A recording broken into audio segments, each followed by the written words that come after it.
was a bad idea. Yeah. Holy fuck. Holy Whopper Jr. fake Whopper fuck was that. Drama is it's something that is a drug. A fucking drug to some fucking people. And if they don't have that drama, it's on. I fucking knew it.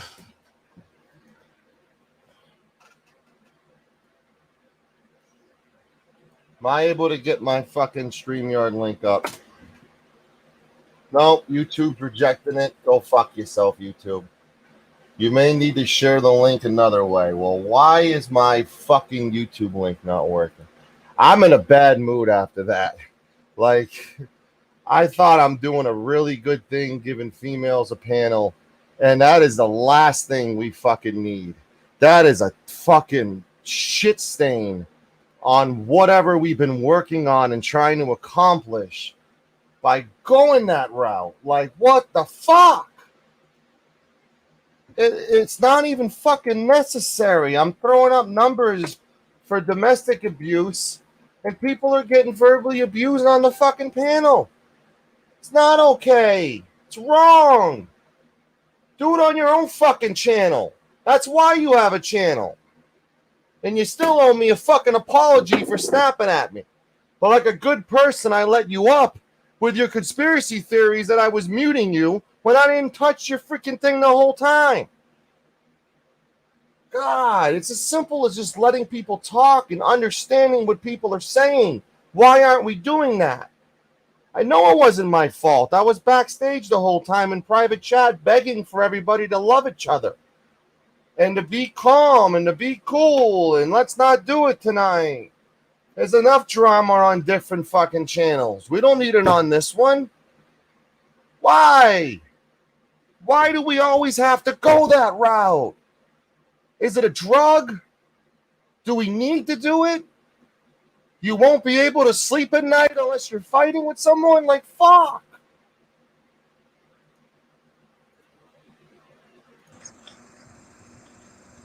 Sorry for cutting it off, but I had to.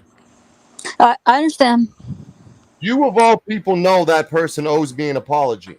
And well, we discussed that. El Sancho, did you realize that you left us backstage and we could all continue talking to one another? Yeah. Okay. Well, she did say an apology. You probably weren't listening. No, because I wasn't backstage. I left to do this. I understand. We talked about that. Yeah. What apology? For what? For this time or last time? Well, I'd ask her for what? Well, she just needs to. I don't know if you want for her to come up here or not. Absolutely not. That's all what right. her Well, channel's she for. said her channel's for raging and yelling and screaming and talking like mouse, talking over people, being a bully. That's what her channel can be for. That's not what my fucking channel's for. You don't hijack a ladies' night when you already know things are awkward between you and me, and I still let you up, and that's what you do. That's not cool. Joe Cool, please come up. No, I agree. It was terrible. I unsubbed then. I was done then. I washed my hands. Nevaeh's telling me before the show she's calling her. So I'm thinking, okay, Nevaeh's going to be cool with me letting her up. It's not about me. It's ladies' night. And I was completely fine with her coming up tonight. And I didn't touch her mute button once. Why would I? It's ladies' night. No, I think there's something going on with her audio, El Sancho. I needed. Yeah, she just. What's up, Joe? She was just really over the top, screaming, talking over everyone, insisting on Cindy to give a town, a city, and state, and it was just very unreasonable, very disrespectful. I assume I know who we're talking about, but will you guys tell me? I don't know what happened. We had ladies' night here just a few minutes ago. Nel Sancho had to cut the stream because it got over the top. Somebody was being very disrespectful, screaming, and Who's the chick? I already it's think I know. D-Ban. It was that her and one more chick. Yes. Yeah. All right. Yeah. I wish I was. Oh, it was ladies' night. I wish I was here. I'm getting 15. Here's the thing. I'm giving ladies a platform to show who they are and that there's not drama, and to show that they can hang with people like you and me. And they can. And they don't get that platform. They're either disrespected, talked over, muted, you name it, they are. But I'm getting over a dozen emails. What the fuck just happened? What the fuck just happened? And that wasn't the goal tonight. The goal tonight was to promote the domestic abuse, and you're not alone, and you're not, you got to fight and persevere, and all these phone numbers, and I'm promoting advocacy, and on my panel is fighting. I tried to control it somewhat, and Nevaeh did too. Nevaeh was running the show, Joe Cool. And listen, let me just draw you guys a picture. And she ran hold on. No let me finish, El Sancho, please. She ran Nevaeh off. That's all I was going to say. Oh, ladies are crazy. That's my point. I don't want that. I want you to get a text message. That's a different show. Like someone like Trippy.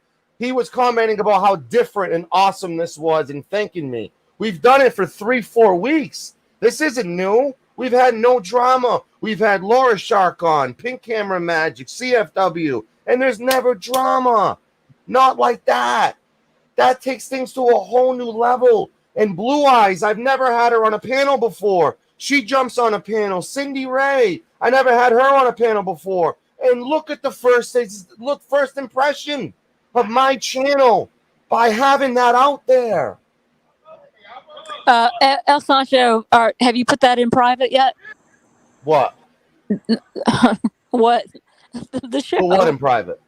The show. Yeah, it's gone. It's gone. Okay, all right. That's why I was late starting this. Okay. I'm in private chat begging people to calm down. I'm flashing puppies on the screen to try to get everybody to calm down.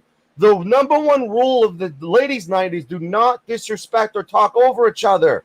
You don't walk onto someone's show or walk onto someone's channel or walk onto someone's stream and not give a fuck about the rules. I agree with that, Sancho. I think your other point is better. This is the ladies' chance to break out and set an example and all of that type of stuff. The timing is very bad to have that type of thing. Whether it's real or not, optics are a lot in this world. We're trying to show and represent, and what was distributed tonight was shit. Hey, and that's bad. Can I make a suggestion, El Sancho? Heroin or cocaine? Because weed's not working tonight. Maybe some tequila, a couple of shots of tequila. Okay, so maybe next time, if that ever happens with someone getting that over the top, could you not have just dropped her and left the rest of us? I didn't have a chance to. Nevaeh jumped off beforehand because I was listening. And Discord can back this up. Because it's jumping ship. The second D-Band popped in, I says, I am afraid she's going to sabotage this. And I said it 20 minutes ago on Discord. I had a feeling this was going to get fucked with. And I don't want to leave this point, but that's interesting as hell. I think you're saying that she did it intentionally, but I didn't want to leave Peachy's point. She was alleging I was muting. She was like, I'm being muted. And I'm like, I'm not muting her. Look at the screen. You never see your microphone on mute. The proof's right there. So you can drop people down in the basement and let them cool off. I tried to, but I thought, come on. I didn't want her to think I was going at her, so I was treating her with extra kid gloves, and I allowed it to go a little bit too long. All right, that's what I tried to get rid of her. I gave her too much room. Truth yes, because it's not about me and my feelings about this person. It's about and I'm giving the her a same platform. way. Ah, Asperia, what's up, man? I see your ass in ages, yo. Hi, Peachy. Hi, Sancho. Hi, Hesperia. Good to see you, sweetheart. Nice to meet you, my guy. I'm sorry we're meeting on these circumstances. Hesperia would fit in good in this room, Joe. You know, he's not radical like him, Joe. He has more of your point of view on things, I think. I think the video's private because it's not an example that we want to set. We don't want that out there. Yeah, it'd be shitty of me to ask for a link. I want to know I've made you private links before, my guy. You know. All right, I'd like to know, and if you really want to be nice, you can just give me the short version of a timestamp, because I can't watch the last 5 minutes of the show. All right. How about the last 5 minutes of the fucking? And keep in mind, Teresa's running late. Teresa normally hosts the show. Golden Eyes is going to get put on a milk carton because her and I were communicating about ideas and everything, and I can't find her. So those two things happened. Nevaeh was put in a role that she normally isn't in, running the panel, and she did her best and was getting talked over to the point where it fucking showed up the way it showed up. Yeah, I got you. They tried, but and it's never happened before. So there's one common denominator, and it's like, why? Like, I unsubbed from you. Like, why? Oh shit! I'm sorry. Give me a second. How you been, Joe? Hesperia. Joe's got a song on. Joe's got like Tourette's. Whenever there's a song on that he loves, he has to stop what he's doing, even if he's pissing, shitting, whatever, and he bops his head to the music. So that's what he's doing right now. Okay, thank you. I got my mask. Can you hear me, Hesperia? Yeah. Okay. Did you hear that show that just happened?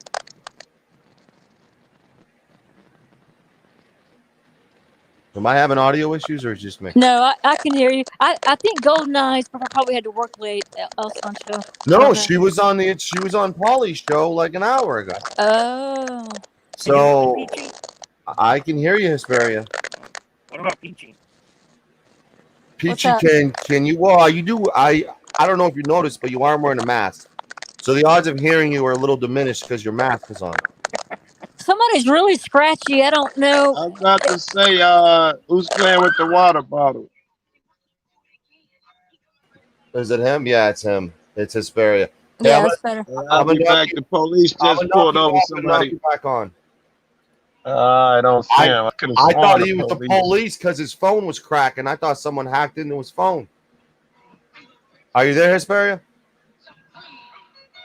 Let's see if your phone's cracking still. Let's see what's cracking.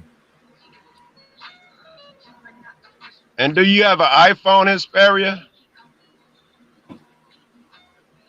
Unmute, baby. He says, hold on a second.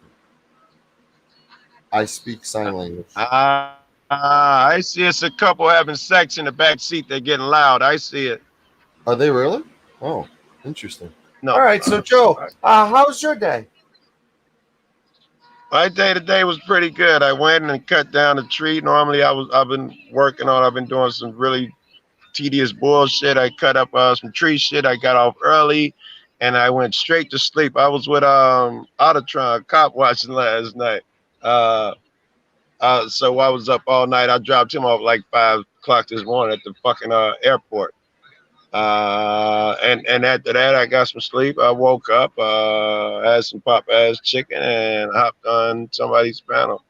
And that's so you eat White Castle a lot, right? Like you eat like White Castle. I do. I ate it last night. That's what I heard about you. I heard a rumor that you eat White Castle, and I'm kind of jealous because I've never had White Castle before. Autotron never had. He like, my God, this is so good. Is it legit? Like, yes. Oh, like Joe, you'll keep coming back all night. If you're out all night because it's 24 hours to drive through, Oh, stop it. They sell that shit in stores, man. It's addictive. I think HPR said that he was trying to come up and you wouldn't let him up, El Sancho. That's not true. No chance of that. I didn't see him. I know Blue. I didn't see Blue for like a minute or two, and I felt bad on the lady stream. And like, I've never had Blue Eyes on panel, and I'm like asking her to come up on panel, and like, yeah, it didn't go well. She's a voice of reason. Blue Eyes. Well, we have a new. I was gonna say that's my point. She didn't get a chance to talk. She's pretty soft spoken. Well, listen, we don't need Blue Eyes anymore because we have a new host for Ladies Night, guys. Meet the new host for Ladies Night. There you go. Is that hold on, blow it up. HPR is the new hostess. Law and Order. Oh, that's what that is. I can't see that, but the fucking name. Law and Order. Law and Order. Ladies Night. Law and Order. I'm blowing this guy and his mic's on mute. What the fuck you doing? Get off mute. I'm blowing you right now. He's still on mute. Jesus. This night's not going well. This night, I mean, I'm Jesus. All right, what does everybody want to talk about? Now there's two of them. Now there's two of them. There you go. Hey, give me 1 sec to try to adjust my audio. My Bluetooth dropped when I come in, but I think I can. It is technical difficulty night. You right, Sancho. Tonight is just your night. It's not my good night. Sanch, take a deep breath, brother.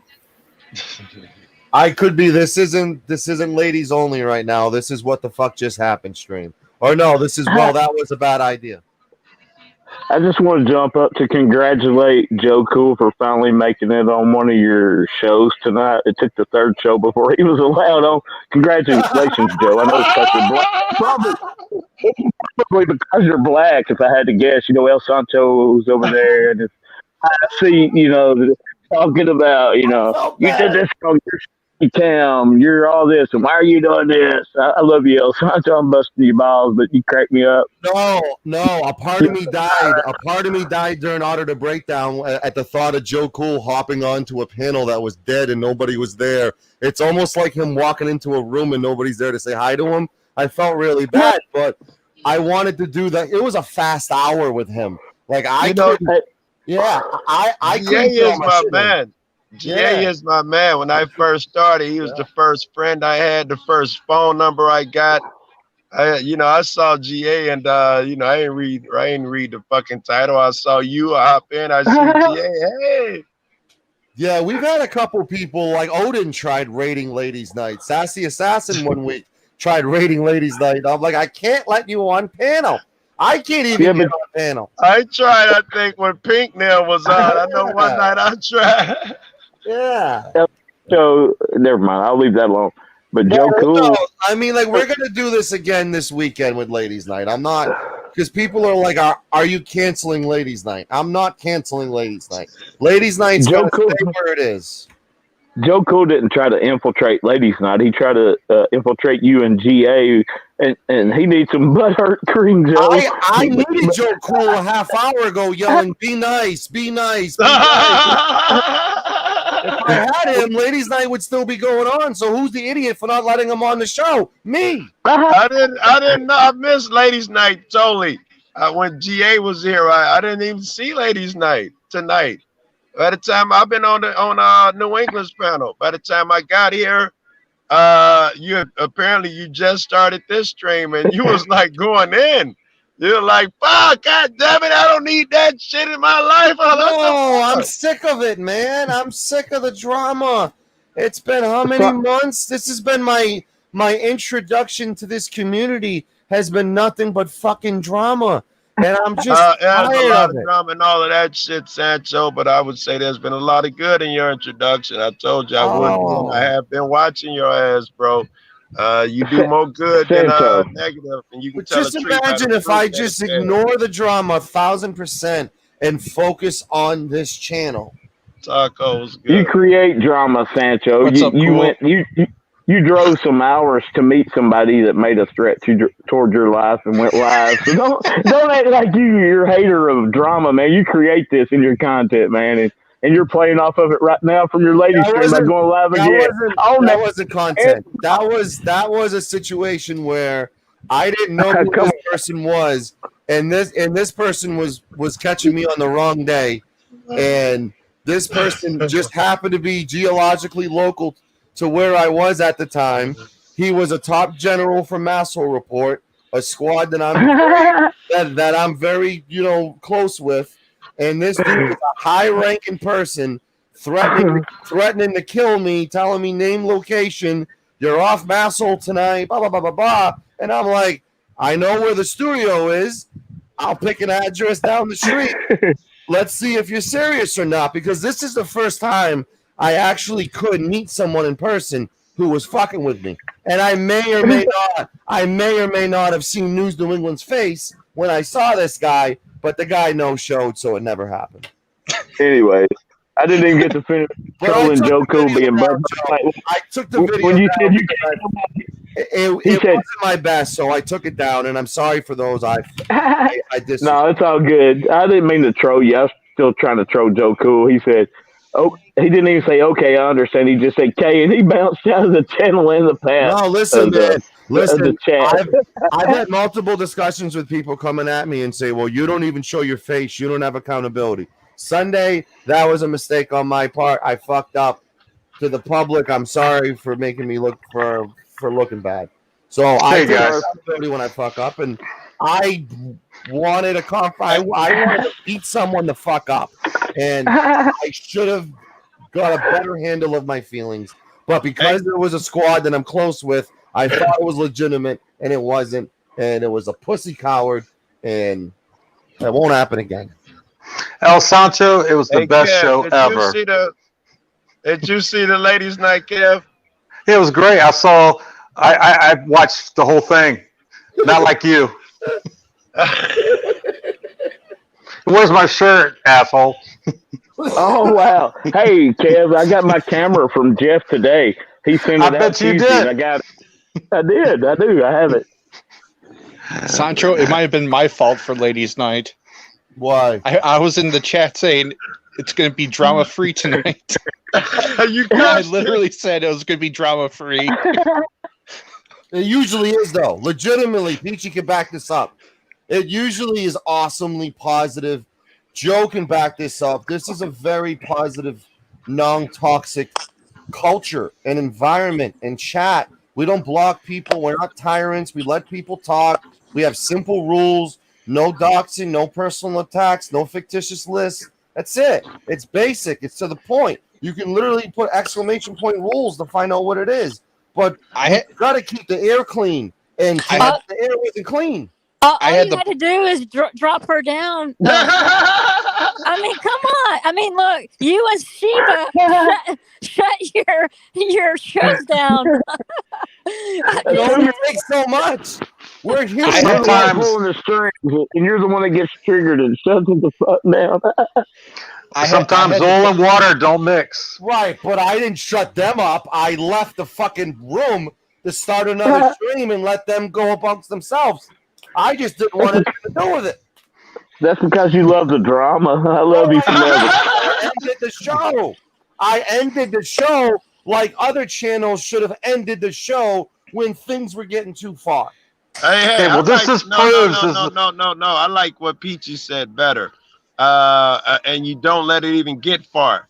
As soon as you see it indicating, you give a motherfucker a warning. Hey, cut that out. We're not going to be able to do that.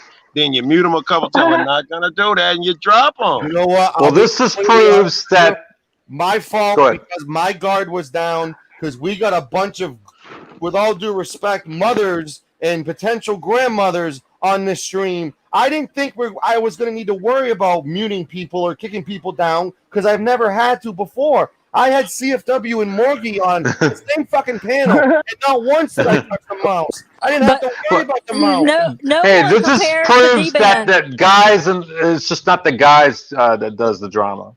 Can't blame the guys anymore. It's really the women. It's really the women. That's right. Sans, listen to Peachy. Sans, no one compares to D-Band. You knew the risk when you brought her up. right, Peachy. I literally thought she had sympathy. for what she said with me, and you know, because you heard that stream when she went after me for making a simple joke and you're making me laugh. And yelled at me on panel, and I unsubbed and left her alone for weeks. And then I'm thinking she's popping up, feeling bad, wanting to make a good impression, and takes a giant dump on ladies' night. Sancho, you're on the defensive, man. You've got gangrene in your iron fist. Admit it. Sancho, I knew something was up. Something bad was going to happen once I saw Abrams in the chat. Wait, that wasn't real. Oh, yeah. That was a sock account. Yeah. No, it wasn't. It wasn't? So then he got out? He didn't get locked It wasn't up because today. he messaged Kenny right after.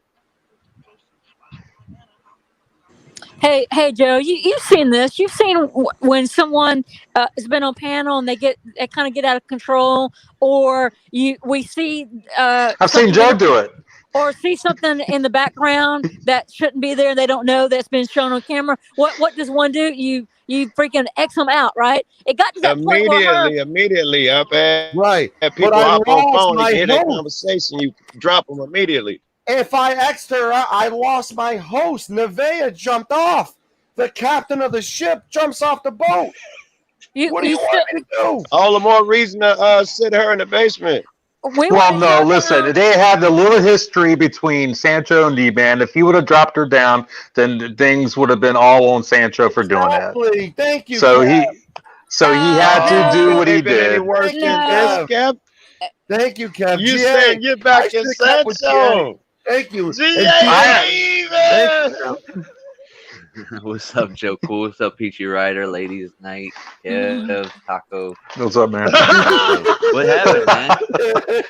You know, Sancho, you give Polycraft for not having control of his panel, and then you didn't have control of D-Man. I was very good. Very good. Listen, this was the one show once a week that my guard's down because it's a bunch of grown-ass women who know better. They know better. Come on, just like the grown-ass man knows better. This has never happened with Teresa. This never happened with Peachy. Never happened with Nevaeh. Never happened with Golden. It's never happened.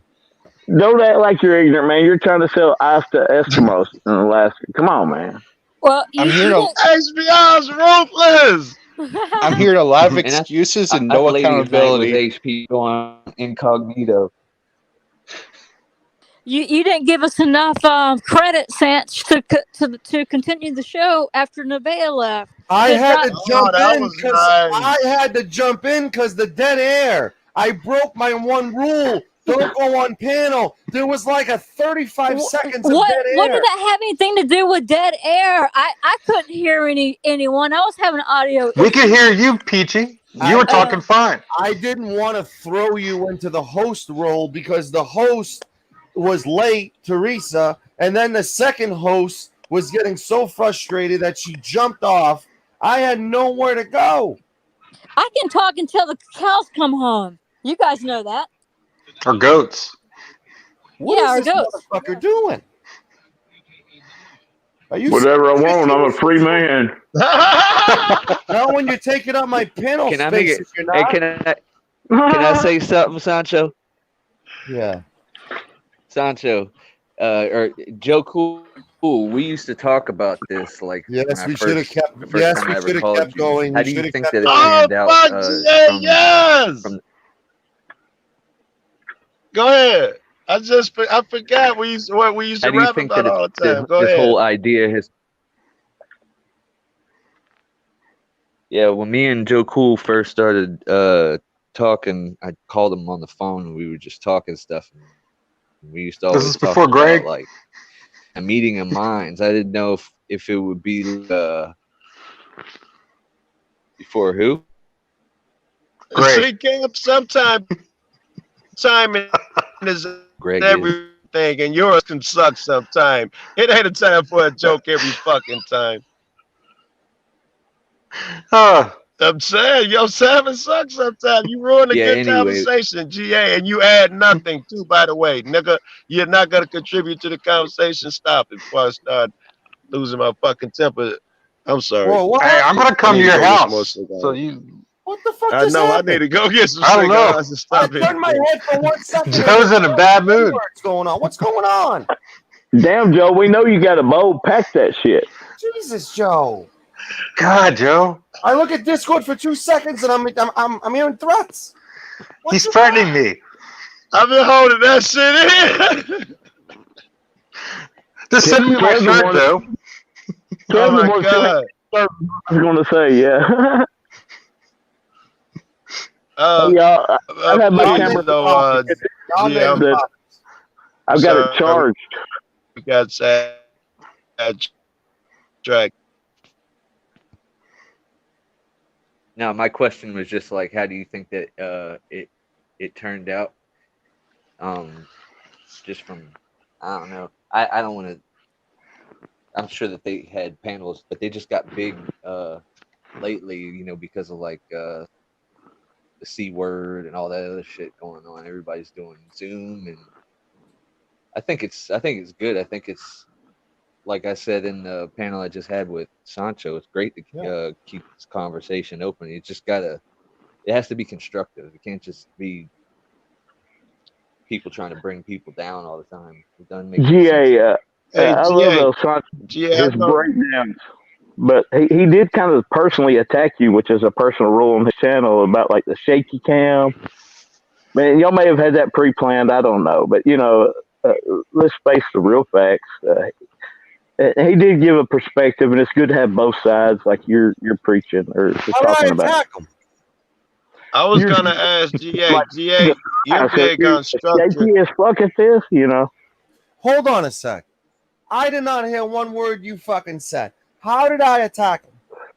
You know, like as a segment where you're like, Jesus Christ, man, you're shaking like hell. Are you shaky as fuck at this? And I mean, you posed some questions, but but that kind of seemed attacking. Like almost puked 3 times by that. You know, that seemed kind of like a low blow to me. You're a sensitive twat. You're a twat. I laughed at it. I watched it back too, and I laughed. You're the one sensitive. You're the one. We're still doing ladies' night. I know that. I look, you guys forget. You guys forget. I had to edit those videos, so I know exactly how shaky they were. But I wasn't gonna just trash it because of the, you know, there was some content. Right on. Hey, can you not shake? I mean, how do you fix the shaking?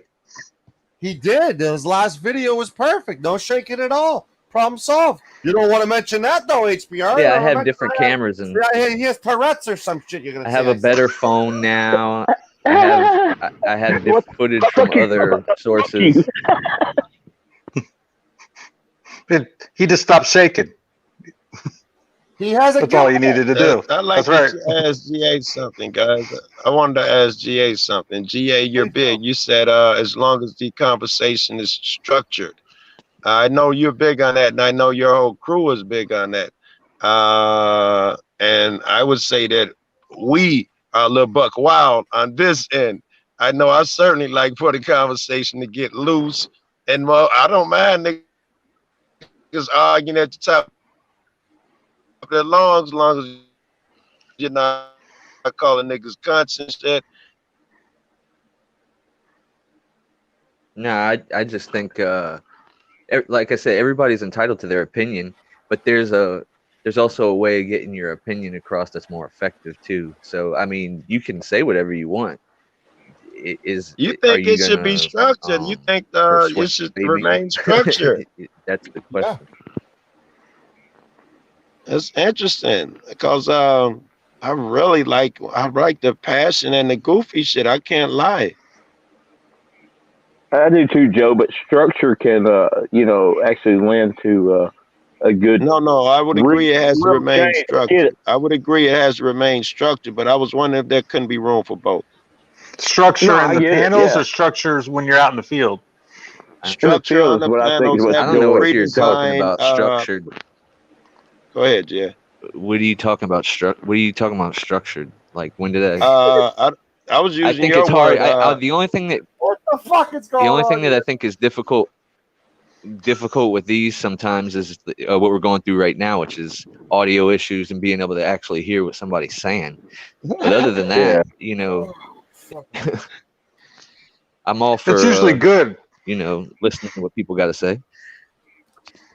I wouldn't be think watching these structure, damn you channels use that word. if I wasn't trying to listen to the other side. My Is bad. But yeah, could I it be think control? it is. I think it's If easier you're- when. I was going to ask you a question. Is that Go right? ahead, I'm listening. Yeah. So this is because you want structure. Is that another word you can use? Is you want control? So you control the narrative when you have these panels. No, what the hell are y'all even talking about? Guys, Are we talking about GA, panels? I'm talking about Are we talking about going out? Joe was talking structure. You I and thought I should just step away, GA, because I'm lost as fuck as you are. Oh my gosh, that would crack me I'll up. be That's a honest. short See, that's version. the GA, only you problem that started I have off. when I. Me You and started Peachy off, have GA. no You idea said what the fuck's going on. yeah, you started off Yeah. when you said that the shit went wild and these things are cool as long as they have structure. And Listen, then I was here's what I'm asking, saying. yeah, Here's what I'm saying, because I see that was like another like sidetrack move or something. But it's easier. Like when Sancho does these panels and he'll go through the people and say, okay, you say what you gotta say, you say what you gotta say, you say what you gotta say, you say what you gotta say. It's easier to do it that way so everybody can say what they gotta say without talk. I'm not saying that the passionate talking over each other isn't okay, but when it's all the time, I can't make out agreed. anything that's going I on. agree. You know what I mean? I agree.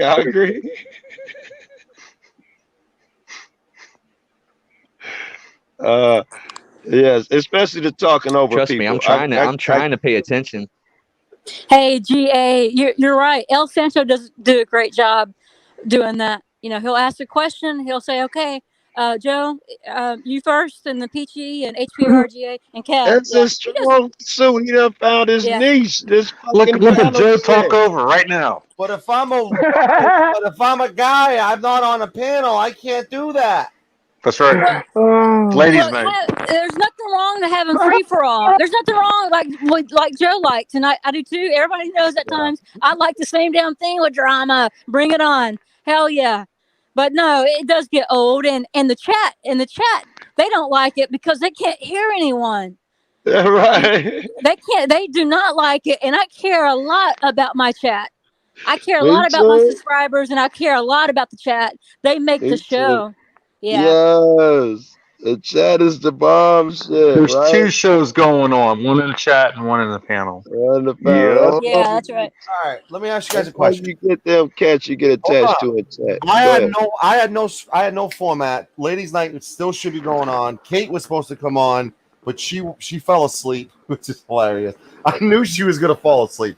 So the guest for the show couldn't show up. Listen to me. The guest for the show couldn't show up. So let's play a game. I want to get to know everybody. I want to ask one question each, and I'm going to have you guys answer it one by one. We're going to go Peachy, ladies first, then Joe, then ladies night, then GA, then Kev. How long have you been on YouTube? Peachy, you go first. Almost 1 year. Joe? Just celebrated my 1 year. Happy anniversary, DPN, and to you. Ladies, what the fuck is this? The HPR? It's not HPR. Is that the guy? HPR, yeah, man. HPR, okay. Sally. I've been on just fuck you, Kev, but just shy of a year, actually, as a channel, trying to build a channel. A lot longer is being it's actually my backup channel. Say Right. is being a watcher. Yeah. GA?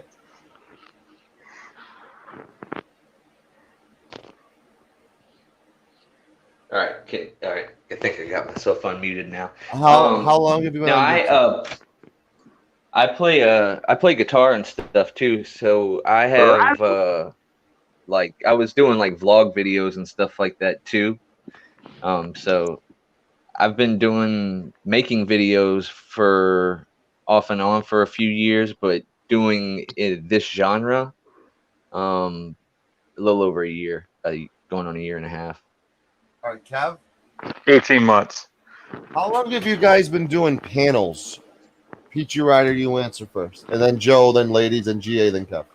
I've been doing panels since I think they first started. So has that been about 6 or 7 months ago? Maybe not just start. Maybe just getting popular on YouTube or in this YouTube community. I don't know about just getting started, but maybe 6 or 7 months. The StreamYards. Yeah, I'm sure they probably had Zoom and other shit, but StreamYards. That's when I started doing them too. In fact, I remember when before panels, must have been right before panels, we were talking with AK. She was live. Everybody in chat, she was like, well, I'd really love to see your faces. Why don't we all exchange our pictures and we know what to look at while we're talking? And so many people thought it was a bad idea. And if you remember when StreamYards first came, and still now, a lot of people didn't want to show their face, and people have gotten over that hump and that thing. Tomo arigato, Mr. Roboto, Tomo. Joe Cool, you're roboting, bro, but I love you. And I've been on here about the same time as Peachy, and every panel and live stream, everything on my channel I've ever did has been off my phone. I don't even own a computer at all. But yeah, man, about the same time frame as Peachy.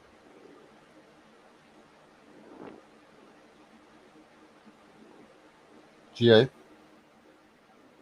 For me, that's what I was kind of talking to Joe about. I'm not so sure how long people have been doing panels. Mm-hmm. But around the same time that I talked to Joe about the idea of meeting minds, StreamYard seemed to come out a little bit after that. And that's when I wanted to ask you that too, GA. Do you think the goal was achieved that we talked about? But Kev, how long? I think Kev ain't answered yet. Yeah, I started when the beginning of COVID-19. Jesus, Kevin, did his audio just fuck me in the brain, or is it just me? I like how he said 19 though. He was on the onset of the bullshit. He wasn't in the 20s. I got a bell. There's a chopper over me, and they cut the scanner off. So something going on they don't want people to know about. I'll be back. All right, be safe, my guy. Be safe, Joe. Joe needs a bail. Is that what he said? What? So let's pretend like you're on a desert island and you could bring 4 things with you. Peachy, what would it be? Peachy, Kev, ladies, and then GA. You're on a desert island. You could only bring 4 things with you. What would it be? Well, a dildo for one. Jesus Christ! Jesus Christ! Oh, sorry, you put me on the spot. That's the first one.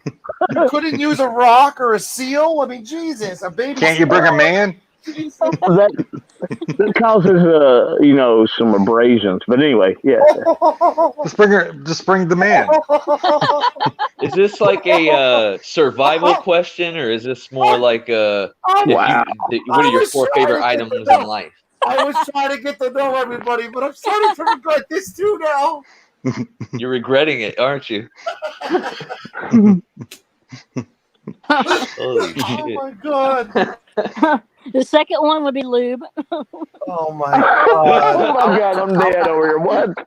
I'm regretting it so bad. Trips, hello. No, you're not. Quit lying to yourself, dude. Oh, all right. Are we assuming that food and shelter are taken care of already? No, nothing. Desert Island.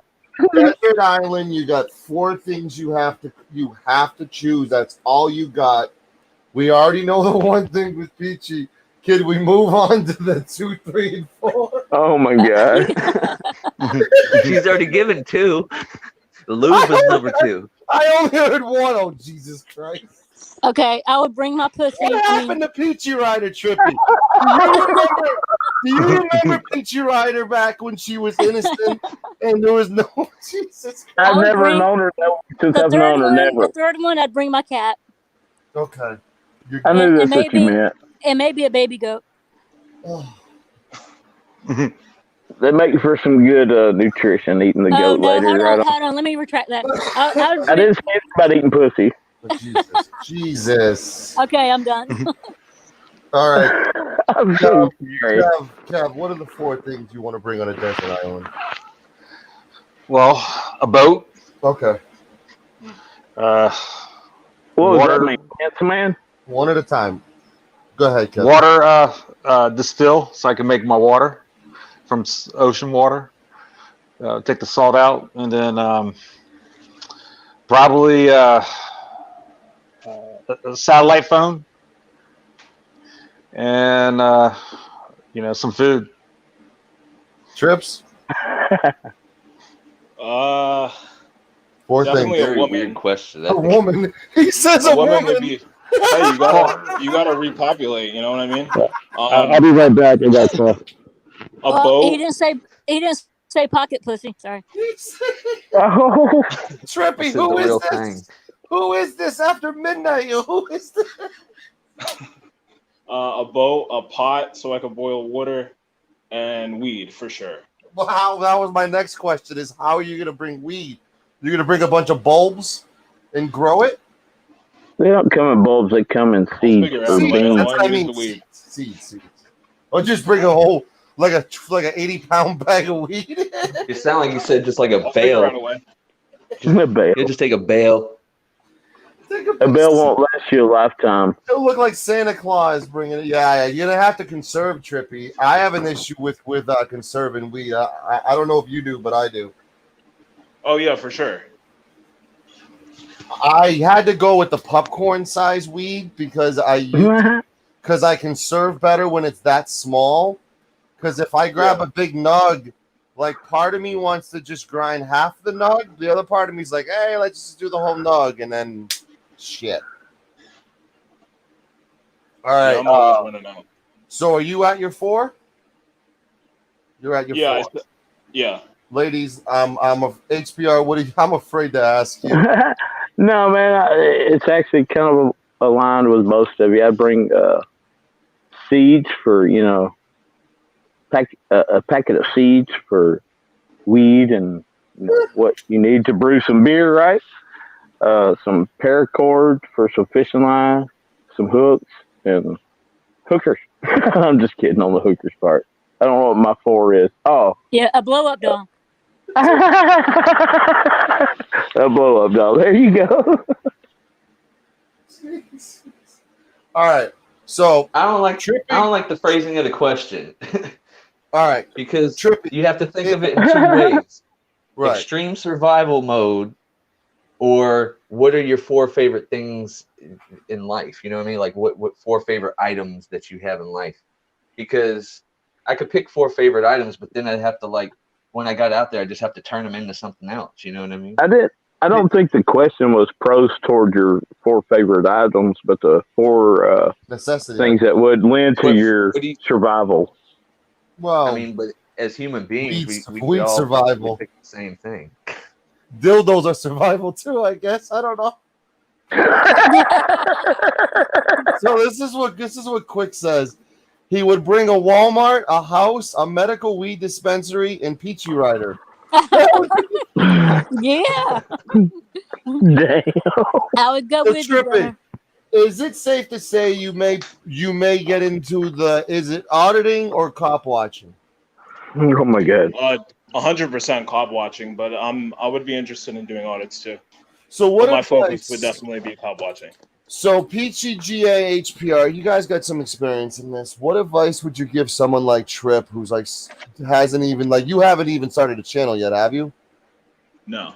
So what advice would you get for someone like him, who's at the infancy stage of wanting to get involved and wanting to get in on this? Peachy, I'd like to say.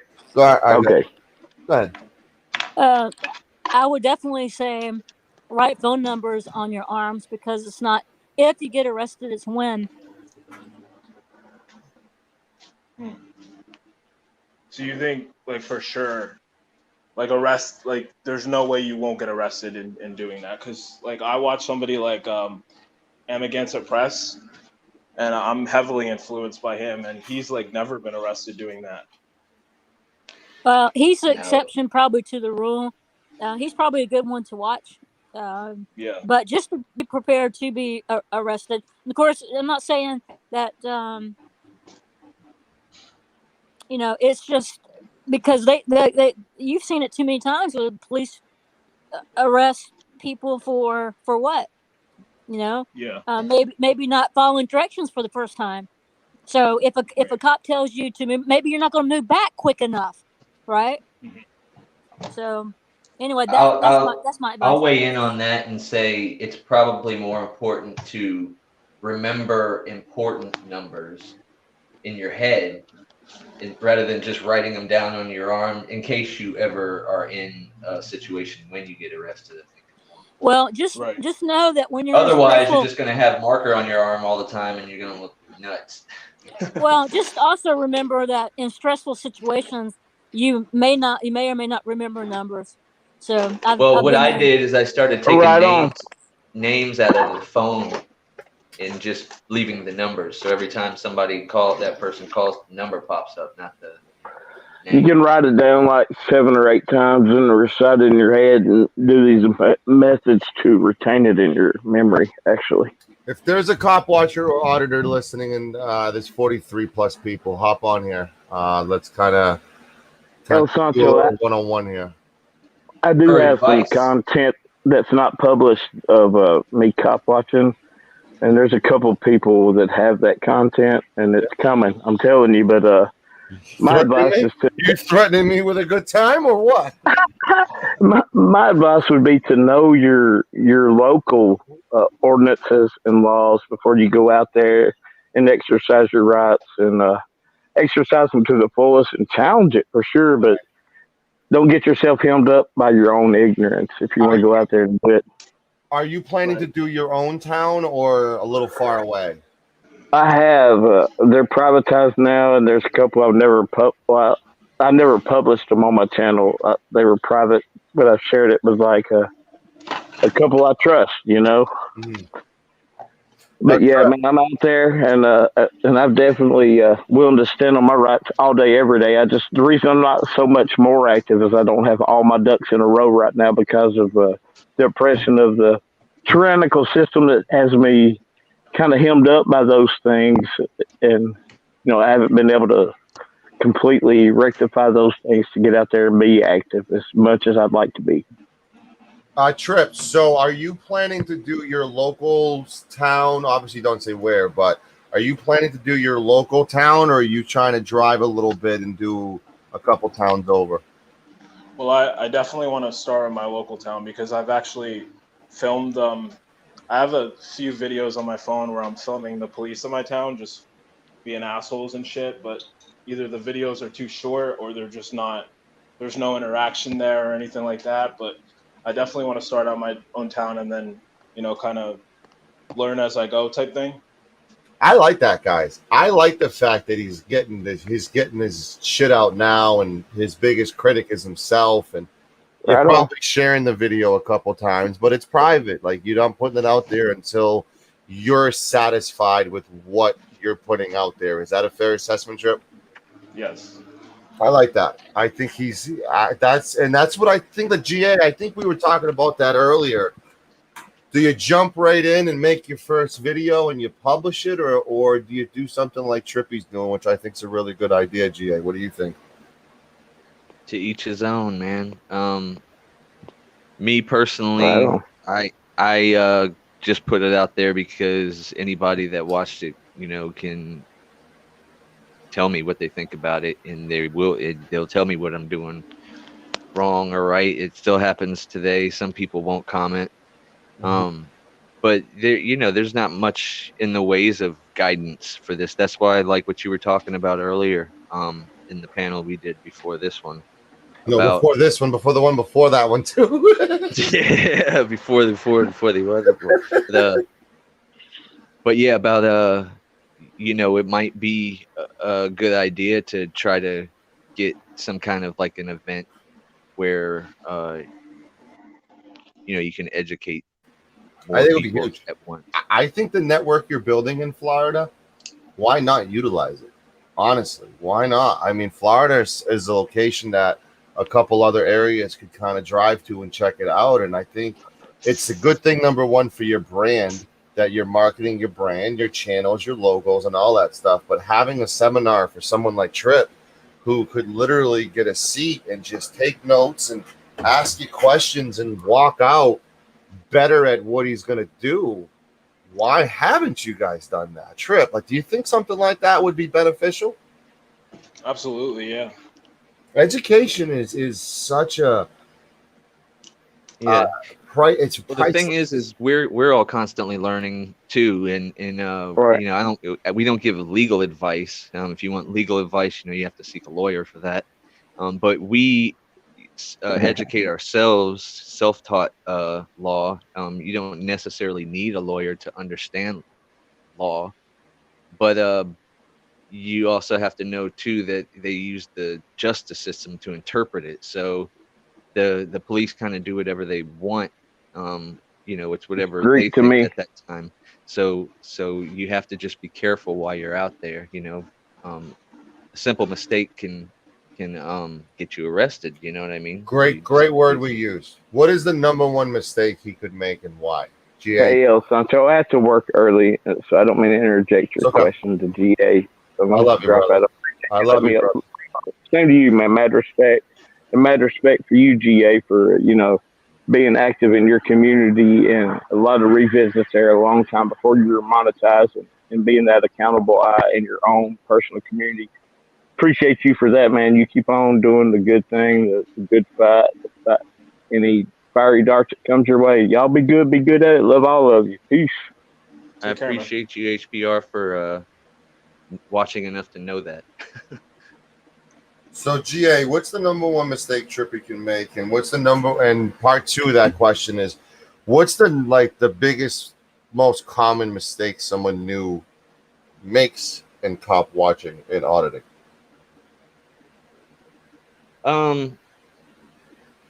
Well, here's kind of what you have to understand is you have there's people that watch the videos, and some people watch the videos, and you know, you have to understand, you know, I guess basic like stop and frisk and stuff like that when in case you have an interaction with a law enforcement official. But what was that term you said? You said stop and what? Stop and frisk. I don't know where you are, but that's just in case. Yeah. Wolfie Gladly is a good channel to watch. He does work up there. How close are you to that? How close are you to that body cam footage we showed in New Jersey? Like, you don't have to say where you're at, but I don't know if you saw that footage of the two officers with the pepper spray, and they were spraying 16-year-old kids. Did you see that, Trip? No, I did not. No. I'll send you it. It's pretty nuts, to be honest with you. But that's going to be one that's really kind of crucial, because a lot of officers will be quick to arrest somebody for resisting without violence, usually, which is commonly known as contempt of cop. So you just got to be careful with that. Other than that, I say just don't really give in to what people say about taking an arrest for this reason or that reason. Usually it's just best to err on the side of caution, and if you're unsure, just comply. You know what I mean?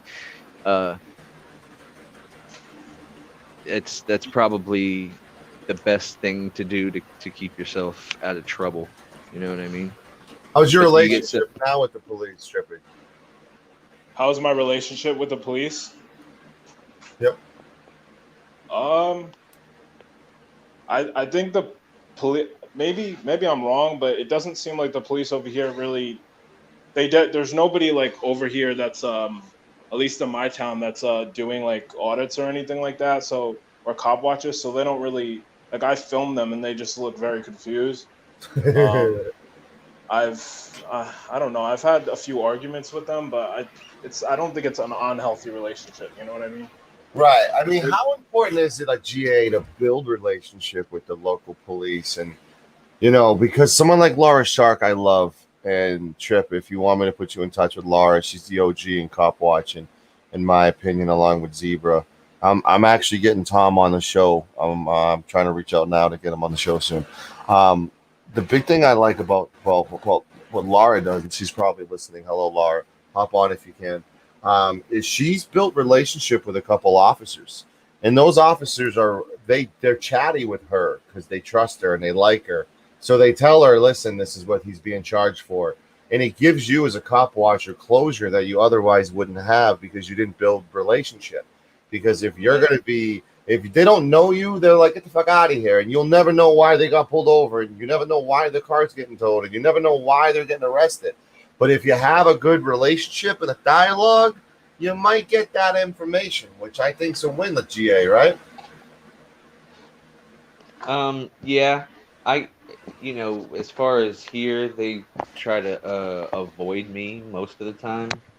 I don't get. Some of them are cooler with me, I guess.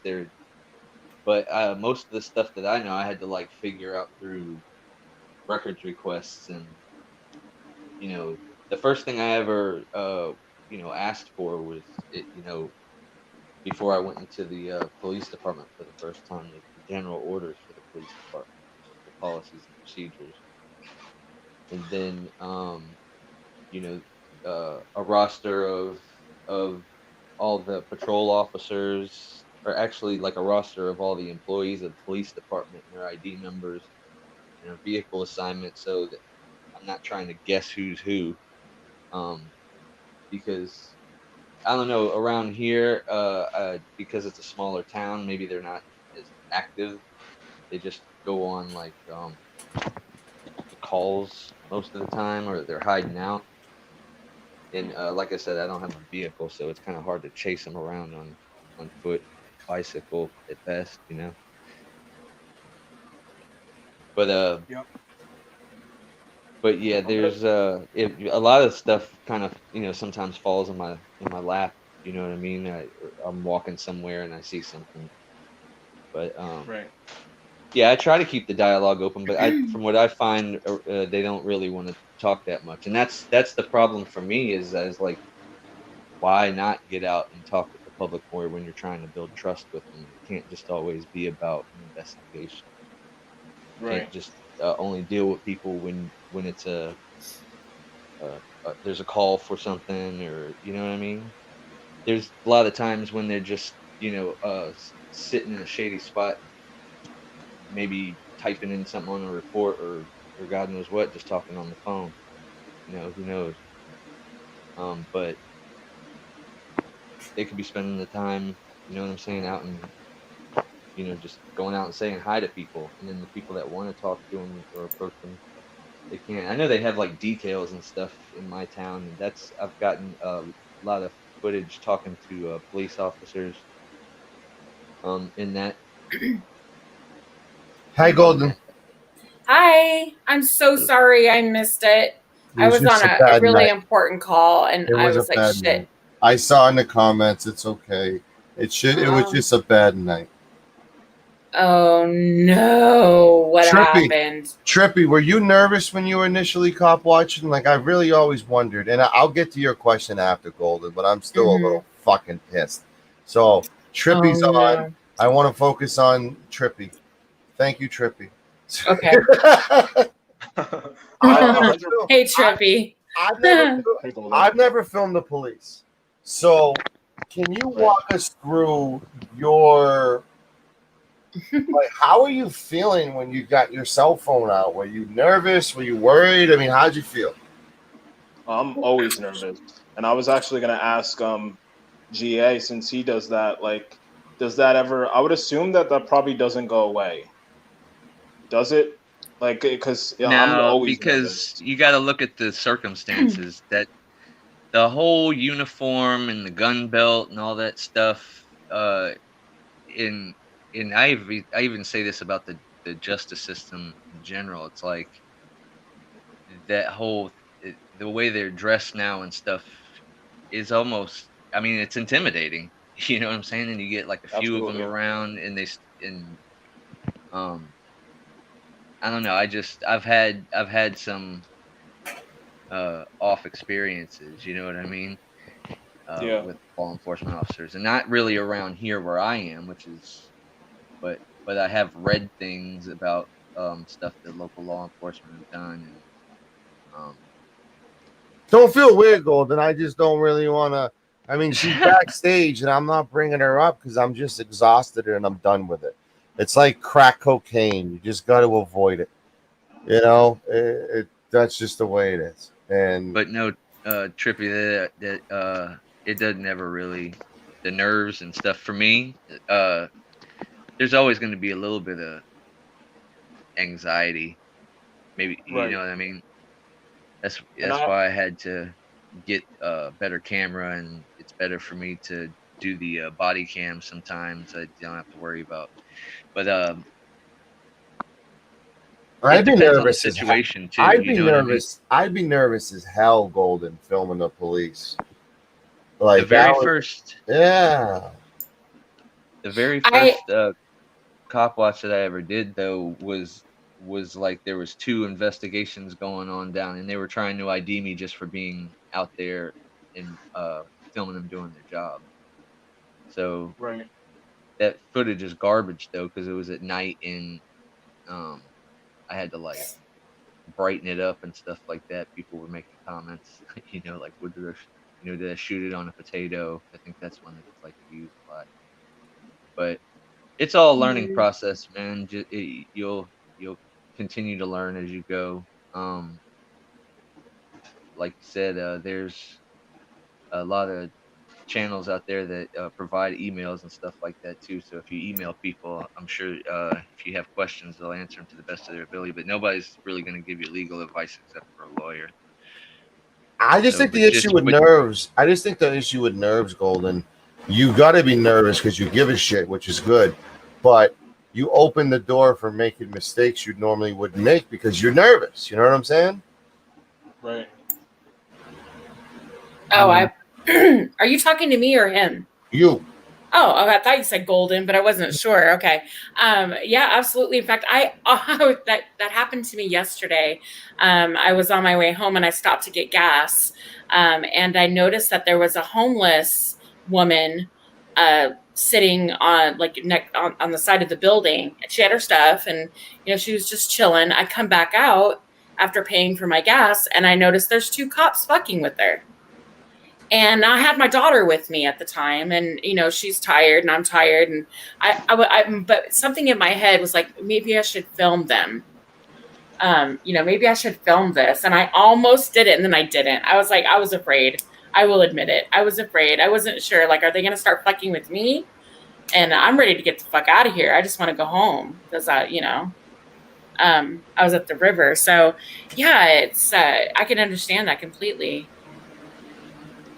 I'm gonna be honest. Like, I live on a busy street where the highway is like right by my house, and cops are always stopping people. It's like they're always stopping people in front of my house and shit. And yeah, I get like a feeling of when I see the lights, I'm like, okay, let me grab my phone and record. But I'm also like, fuck, you know what I mean? So it's like 50-50. It's like I want to do it, but like I'm nervous in a way. Because you never know what could happen. So you know what I think he should do, GA, and kind of correct me if I'm wrong, but I think he should do, like, do you know what the Stringer is? It's an app that they pay you to like report on news. He should start off with that, where he's practicing his camera angles and stuff, sending it. He can get paid. I mean, they pay you like $15 to $45 if it's good stuff. Start off like that for like a week or so. You know, he's getting a little bit of money as well, which kind of opens him up to what's going to happen down the road when he blows up. So he's already used to it a little bit. So it cushions the blow a little bit. You think that's a good idea, GA? I've heard of the Stringer app, but I never looked into it. And I've watched a documentary about stringers. Yeah. I've never sold any of my footage to the news though, but right. Trip, I installed the app on my phone, right? And I set the area code. It's free on your like app store. And I set the area code, and randomly you get a text message, can you go film this car accident? And it gives you the area, and it tells you to do landscape mode, and you submit it, you get paid. If it actually dispatches you to that stuff. It tells you where to go. Holy shit. Really cool. Yeah, Stringer it's called. It's awesome. And it's a good way to make a couple bucks. Golden, why not? You know? I'm gonna have to check that out. Yeah, what I was gonna tell Trips was are you able to, like, have you looked up your state's statutes or the penal code for your own state? And then usually every city has from all the ones I've looked up, it's called like Municode, but you can look up the local city ordinances. Right. That's where you're gonna find all the laws that are gonna be relevant to things, and then you can expand upon that by looking up case law on. So you can just Google things like Joe Cool back in the house. You can just look up things like, you know, case law on this specific thing, you know, filming cops in a public space, or that's what it's all about, is just like being where you're allowed to be and engaged in a constitutionally protected activity. You know Joe, what I mean? are you aware of this app? It's called the Stringer app. I'm not endorsing, they're not paying me shit, but it essentially this thing it's free to install, and it allows you to capture footage and sell it to newsrooms. So all the cop watching you do. Oh wow, there you go. And it texts you requests. Exteriors of Petco Park, except it's GPS based. So wherever you set your GPS, allow, and literally, I mean, it's got all right reviews. I mean, like the big thing we're having is, you know, I don't fucking know. I don't use it that much. This is not an endorsement, but it's a free to use app. It's got over 488 reviews. Joe, have you tried anything like this before? And he drops out. Did he really? Yeah, he's probably. That was about as perfect a timing as he was too quiet. as when I was like he was complimenting you. Yeah, he's got spotty connection. But no, that's kind of cool, Trip. No, I just actually downloaded that. Yeah, set your GPS. Cool. Yeah. Yeah, I think the dispatching, you know, part of it is pretty cool. Especially if you're in a hot area like Joe is, you can make a couple. He can get a new cell phone within like a few days. Shit. You know? He just got one. Did he? Yeah. Good. Yeah, I actually just got a new phone. Good. Protect your phone. How important is it, like GA, for him to protect his equipment? I mean, pretty damn important. I ended up getting an upgraded phone, which has like image stabilization in it, so that helped, you know, some of the newer videos. Now I actually have a camera, but the phone upgrade was given to me by a family member, and it's a S7 Edge, and it's got one of those glass screens, and before I could get a good case on it, I had dropped it on his thing, but luckily it didn't affect anything, and it's just the two corners. But yeah, it's needless to say, it's important to protect your equipment. So what does he need? A screen protector? He needs. I mean, what is he using? Just a cell phone? Yeah, what are you using?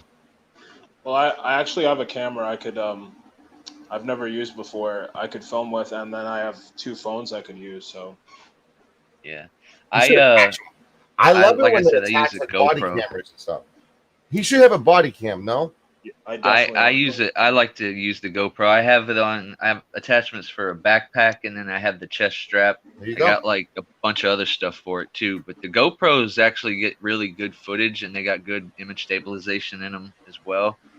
And they have like a lot of what they call faux pros too, which are just like, you know, action cameras, but they're not GoPro. I got a 360 as well. Oh, I have one of those. That's Yeah, with the Google, the little Martian looking thing. Mine's made by Vivitar. Oh, I had the Google one. It's a Martian 360 cam. It's cool. But the GoPros are great because it kind of catches every angle, you know? Yeah, well, the GoPro is the only thing with that is it doesn't have like zoom capability. Like you can zoom in a little bit, but most of the Right. zooming you'd have to do in post. And then But like I did actually get a camera now to where I can zoom pretty well, and then the phone has capabilities where you could do like slow-mo record, but that you can do in post too. But I like to utilize different cinema in the stuff that I do too, or aspects of cinema, I guess you would say, like time lapses, all kind of stuff. I'm gonna huddle with you, Golden, and see if we can do something this weekend for Ladies' Night. I'm gonna try to save it. Okay. Kate overslept. She's still sleeping. She didn't show up. No, you're fine. You were late. Like Teresa was late, and Nevaeh was by herself. And oh no. Yeah. What? So, I know you probably don't want to talk about it yet, but Peachy came up a little bit, and then Nevaeh had audio issues, and it was dead air, and it was just. Yeah, it didn't. And then someone else came on and just overbearingly yelled like the female version of Mouse when they're on panels, screaming over people and cutting over people. And I just had to end the show because oh no, it wasn't a good representation of Ladies' Night. No, and that's why it's private. Doesn't sound like it. And I'm getting a little heat for privating it, but I don't want that toxicity. I mean, Trippy and I have talked off air about avoiding it and doing my best to stay away from it because it's just not gonna it's not gonna make you grow as a person. And tonight was the first time that's been on my channel, and I was just like, fuck, pull the plug. I didn't have a choice. I'm sorry. I was on a really important call, and I know that I sat there, I was like, shit, I need to get over there.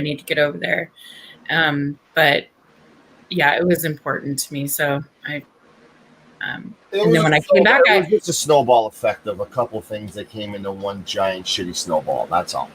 Which really sucks because the topic is super important to me. I was running the phone numbers through the whole stream, and I'm running this abuse phone number while someone's getting verbally abused on the panel, and I'm just like, okay, this is no good. This is what the fuck. Avoiding that is hard. It's hard. It's hard. Like I'm blessed that we have 51 people on and there's no drama right now. But I think a lot of them are waiting for it and they're just not going to get it because I'm.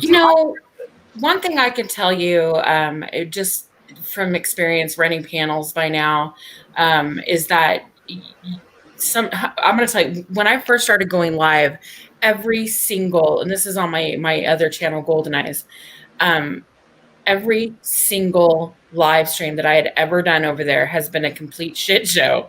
Yeah. Every single one.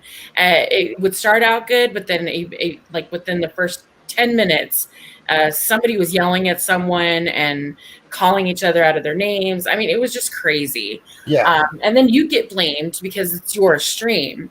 And I had a long talk with Uncontrollable. I don't know if you guys know him. He's awesome. He doesn't come on YouTube as much as he used to because of that. He finally, when he does go live, he makes it very clear, look, I have tried being the good guy. I've tried being, playing the mediator when people want to get up here and start arguing. Yeah. He's like, I'm not going to do that anymore. And I'm going to tell you why. I'm going to allow people to come up here and show their ass because people need to see what douchebags they are. Yeah. That's why allow them to bury themselves. That's why I like Andrew's channel so much because he has it specifically designed for drama. So if you want that, go over there because it's not going to be over here kind of attitude. And that's why I like that premise and all I'm reading on like Discord is Shiva and Sancho both rage quit their shows tonight, and it was just like you can only take so much before you realize it's my channel, and I don't want this on my channel because like I am jamming content down your throat enough so there's no drama, and there's still drama even though I'm doing that, and I didn't have control tonight, and drama happened, so I had to take control again. All the key players where they needed to be. I think if we had more prep, the four of you would have been much better. We didn't have the original core unit. Teresa wasn't there. You weren't there. And we had Nevaeh till she left. And it just didn't work out tonight. We're going to dust off our shoulders. and we're gonna hopefully come back this weekend, and we're gonna make it happen, Joe. We're gonna make it happen. Yeah. Hey, Joe Cool, I don't see you in the chat. Did you block me? Well, she's got like Did you 2 block accounts. me? She's Golden Eyes, and then she's Always Golden, which I thought was a troll account. And now I realize it's you. No, it's my other channel. Yeah. No, do you really not see me, Golden, or are you joking? I can't see you in the chat. I shit you not. I can't see you. Period, because I ain't been in the chat. I ain't been in the chat. I just got here. Oh, everybody's saying hi in the chat to you. I just Joe. You said shit internet, let's try again. I could see you up here in StreamYard in the comments, but when I look at YouTube, you're not showing up. Joe. Holy fuck, I've never blocked anybody. Joe, let's pretend like we're going to Chicago and we're having a seminar for cop watching, and you're hosting a seminar, and Trippy's front row as someone who wants to get into cop watching. I'm going to give you about 3 minutes to give your presentation to the students. Do is ask Trippy some questions, if that's okay. If they got to be part of my 3 minutes. What's up, Tripp?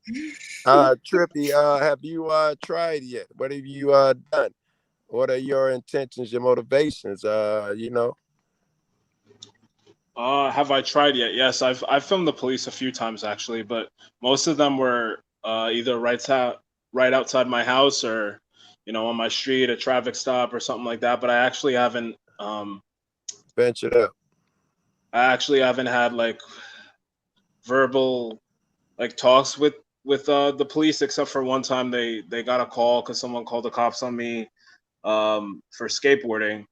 I live in I'm not gonna say I live in a racist area, but it's I live in the suburbs, and there's a lot of white people who I don't know who will stare at me walking down the street. It's just like, you could kind of feel the tension. So, but other than that, I haven't actually had too many conversations with the police. So when I do film any them, chance that interaction with the police, when they call the police on you, any chance you filmed that?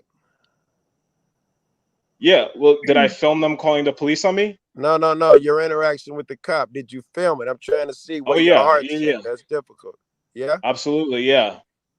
All right. They actually they followed me to my house, and they were just asking stupid questions. Like, I had my skateboard in my hand, and they're like, "Hey, what are you doing?" And I'm like, "Do you not see the skateboard in my hand?" Or, I gave them a little attitude, of course, but there was like 5 cop cars. Not even kidding, for me.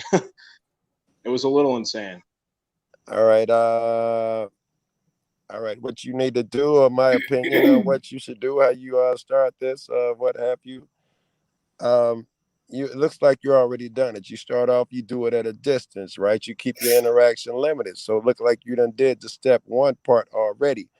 So unless fucking GA or somebody else got something to add, I'm gonna go on to step 2, which is you're gonna need to see if your neighborhood has a scanner. And you're gonna have to get used to that shit. How you gonna get around? Feet suck. You're gonna be running in fucking corners. I suggest you don't have a vehicle, get you a bicycle, a cheap bike. And I suggest you do it. Starting off, you do it often. Damn, who's texting me? I love the bike idea. Zebra rides a bike. Trip, I don't know if you ride a bike, but Zebra rides a bike, and he gets around a lot quicker than you would on a car riding that bike, cutting corners and all that stuff on the sidewalk. So he gets there quicker, and they don't have to run his license plate number because he's riding a bike. That's actually a smart idea. Yeah, depending on where he's riding his bike, he may have to identify if he commits an infraction. But yeah, but they know who he is anyway. That's fucking Tom Zebra. But hey, I'm gonna jump out of here, you guys. Y'all have a good night, and we'll see you soon. Good night. Take care, man. Good luck to you. Where'd Joe go?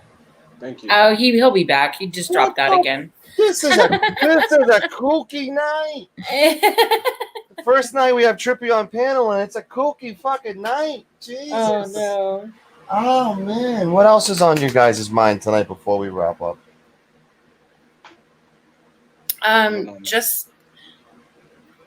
Oh God, yeah, just that we'll have to get together and actually discuss. I'm glad that you were able to get those links up and stuff, though, and it really sucks because it's such an important topic, and Yeah.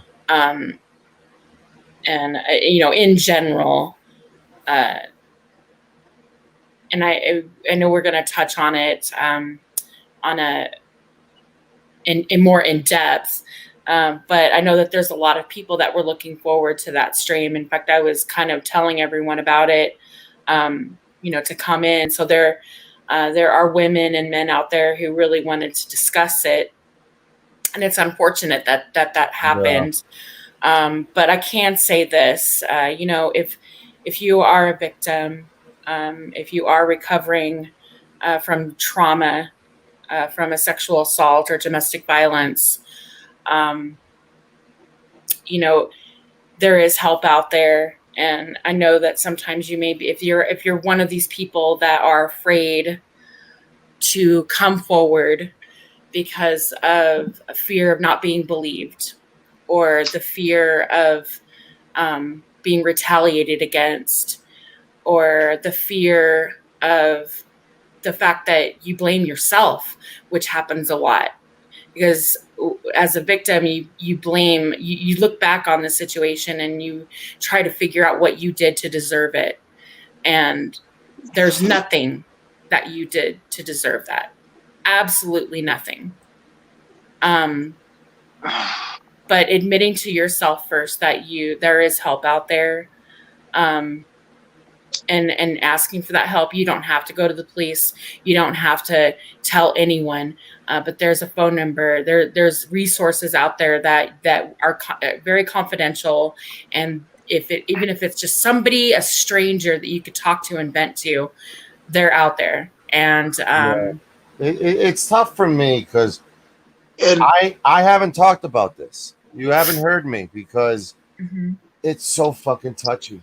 It's so, Trippy was, it's such a delicate subject. And I don't want politics. I don't want religion discussed. And this is that borderline. Way to go, Bucket. Kill the fucking mood. Way to go, Bucket. Way to go, Bucket. I was spreading a good smoke for the poor vibe we're dealing with here because it's horrible. I'll let you speak on it for something before you wrap up. It's a I know you got a story to tell, and I'm going to give you a chance to tell it, Buck, because I know you've been through hell tonight. But this subject is so delicate. No, and it's based on the DV subject. Bucket, can I finish, and I'll give you the floor. This subject is so delicate that I thought if it was going to be approached, Ladies' Night is the perfect venue because the delicacy of how to approach it is there. And that was my expectations for tonight. And but I will stress the delicacy of a subject like this and being aware of what's discussed isn't just on this panel. There's a chat room full of people, and there's more of those people who are going to be listening to this after the fact that are going to be affected deeply by this. And the question you have to answer is it worth bringing up on air? I'm going to say on a personal level, if you're comfortable with it with your own situation, if it's something that you've dealt with and you're comfortable with talking about it, absolutely. I don't see any issues with that whatsoever. If you are someone that just wants to come up and listen, because maybe you feel that in your situation that something's wrong, that something's happening to you, and you're just not quite sure what that is yet. But listening to other people talk, you may get some type of clarity. Like, wow, I never realized that this was happening to me. Like being, abused. Because you don't notice it right away. Right. My introduction to this community didn't start off well. We know that. We clearly know that. My introduction to starting my own channels was horrendous with what was said about me. And I just want everyone to realize that the internet's not a safe place. Be careful what you're putting out there. There are things that are made up that hurt even more than the things that you yourself put out there because it could be used against you. It's not a safe place. And that it's there, you know? Yes, I agree. I agree. In fact, I learned the hard way with that. You know, I'm one of these people. I like to talk. I'm very personable. And sometimes I kind of forget where I'm at because I'm so comfortable with the people that I'm speaking to at the time. Yeah. And it's unfortunate that there are people out there who are paying attention to everything that you're saying, and they find out certain things about you, and then they will later on use it against you to manipulate you. And it's sad. Hey, Cindy, I Hi, want to Cindy. apologize for having a bad first impression with you on my channel. This is the first time you've been on my panel, and what happened earlier, I apologize for.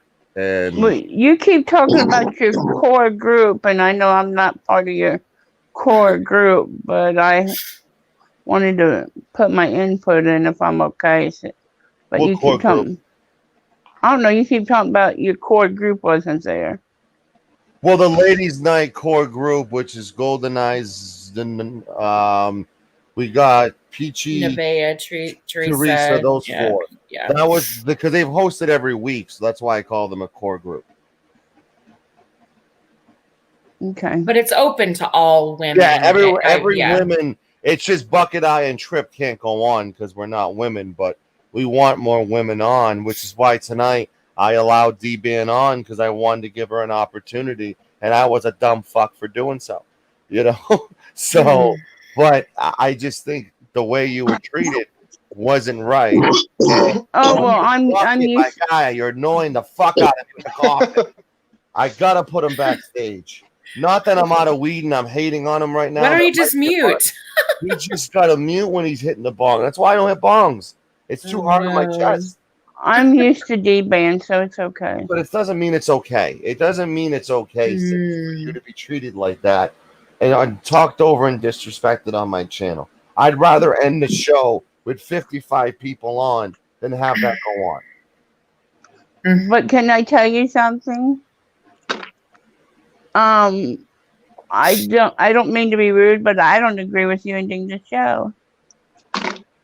Because now I don't mean to be rude, so please forgive me. I think we should have tried to calm her down. Maybe I should say this. I think you should have gave us a few more minutes with her. Some people thought I should have knocked her off before that. So no, no. I think you did right. I think you did right. I think you did right. Well, okay, wait a minute. I'm confused. You just contradicted yourself. No, I think I know what she means. I think I know what she means. Can I be the commentator right here? The commentator. No, let me rephrase. I don't think. No, wait. I didn't contradict myself. You did just fine. You should not have knocked her off. You should have just kept it going. I don't know. I think I heard you say you have history with her, but you did just fine by not knocking her off and by letting it go. Well, it wasn't really history. I was very friendly with her. She did a panel once. Someone was on there who wasn't speaking English for like 40 minutes and told her to translate. And I jokingly said in the chat she couldn't translate for herself, LOL. And she was screaming and raging, called me up on the panel, absolutely disrespected me verbally. And I told her to grow up, and I haven't talked to her since then. And I was expecting an apology. I never got it. She comes backstage. It's ladies' night. It's not about Sancho. I thought she had a good relationship with Nevaeh. I put her up, and what happened happened. Well, but It's not a sexual good look. assault can bring the worst out of women. And Devan's been assaulted. The way she was treating other human beings on that panel, that's Well, that's that's not true. okay. That's not okay. That's true, but I was not offended because I knew she has been assaulted and I know it was bad. Well, so I was not offended for that reason because I know that it can trigger. It wasn't enjoyable to listen to. Nobody. Oh, I'm sure it wasn't. It wasn't a clear It wasn't a good representation of the show. It wasn't a good representation of the message we were trying to get across tonight. The opposite. I understand that. The opposite. The viral hate and drama was being displayed Well, instead of what we wanted to be displayed. Why is there so much hate the last 3 days everywhere? Because all you people do is want to hate and cause drama, it seems like. And I'm new to this community. I'm only a couple months in, and all I'm seeing is hate, hate, hate. And it's driving me the fuck nuts. It's like cocaine for everybody. They need their fix every morning. Let's hop on this show. Let's go on the Fuckwit show. Let's go on Emo show. And let's try. It's like it's a drug for some people. And it's not okay. I'd rather have a channel where you're entertained and you're educated than we have somebody verbally be eviscerated. Come on, that's not productive for society. It's just not. I agree. I'm just realizing a bloodthirstiness in this community more and more by the day. And how do you make it stop? I don't think we can. I think the way to make it stop is by stop tuning in. Blackout. Don't tune in. Don't listen. Send them a message that whatever they're going and whatever approach they're going is not working. The minority needs to become the majority. The majority is the drama. The drama is winning. That's 100 views that are in there. That's the majority right now. Drama wins. The minority is a show like Body Cam Breakdown or a show where we're going over someone new who wants to get into this, which I don't know why the fuck he would want to with all this drama he's looking at. It's not healthy for anybody who is trying to get into this or trying to stay into this. The burnout rate for auditors and cop watchers, Bucky, you can agree with me. The burnout rate is high because you're not only worried about public officials, but you're worried about each other. You're worried about each other. How can we get anything accomplished if we're too busy yelling at each other? How? Do we need 9/11 every day to realize how short life is? Because on September 12th, things were different. Yeah. On September 13th, they went back to the same thing. I said that the other day. I'm like, you spend all of this time talking about the government and how, we need to hold the police accountable and the government accountable. And I laugh at some people because it's like, wait a minute, you're talking all this shit about holding others accountable. You can't even hold yourself accountable for your own bullshit. So I agree with that. I don't think that people should treat people like shit simply because they know they can. And they think that it's okay to say whatever the fuck they want. I have a controversial show on Saturday that I'm approaching with kid gloves. It is a hot topic in the community. And it is going to rely on 1,000% facts and facts only. And that's if you have facts presented, different story. But when it comes to someone like Mouse, the public needs to be aware and educated of who he really is, because who he's pretending to be on these panels isn't who he really is. And that needs to be exposed because who is this? Mouse. Everything he's been doing with the FTP panels and everything. Yeah. And everyone who's been trying to educate FTP on his past, they get blocked out. So there's going to be a stream on Saturday that may or may not be controversial, but we're educating the public on what a registered what a child molester is in this community, and why we're rallying behind someone like that potentially, and why it's a problem. Because it is a problem. That's an educational aspect. You're not going to see anything like that on my channel. You're going to see body cam breakdowns, auditor breakdowns, interviews of really interesting people. You're going to see a wide variety of topics on this channel. But the drama, like, I was introduced to it from the jump. And I'm already at a point where I'm sick of opening up my email like I did this morning. Someone's like, I heard you say this. And I go, send me proof. Oh, a really trustworthy person said it. And I go, don't you think that trustworthy person could have took a half a second less and took a screenshot and sent it to you instead of telling you? Come on now. And I'm just like, I'm tired. There's a breaking point. I'd rather that person talk about how great of an interview I did last night, or how great of a show I did last night, or how great of a body cam it was, or their opinion on the George Floyd case, then go to drama. Always. I'm tired of it. I'm fed up with it. And it's not, and that it's the blueprint. Drama is the blueprint for clicks and views. And the system needs to be reworked, and it needs to be changed. We have to shock the system, because if we don't shock the system, it's only going to get worse. But they turned Golden's first 4 live streams, was it 4? 10 into absolute shit shows. Excuse my language. About the first 4 though was a couple people. They were disasters. You had to just feel so bad for her. All right, so we have a new rule. We have a new rule bucket. We're gonna put it in the rule book now. Bucket Boy 401 goes on mute until he's ready to speak. All right. So Bucket Boy got into a little bit of a situation tonight, guys. Hold on. Now, are we good with that? Like topic, Cindy?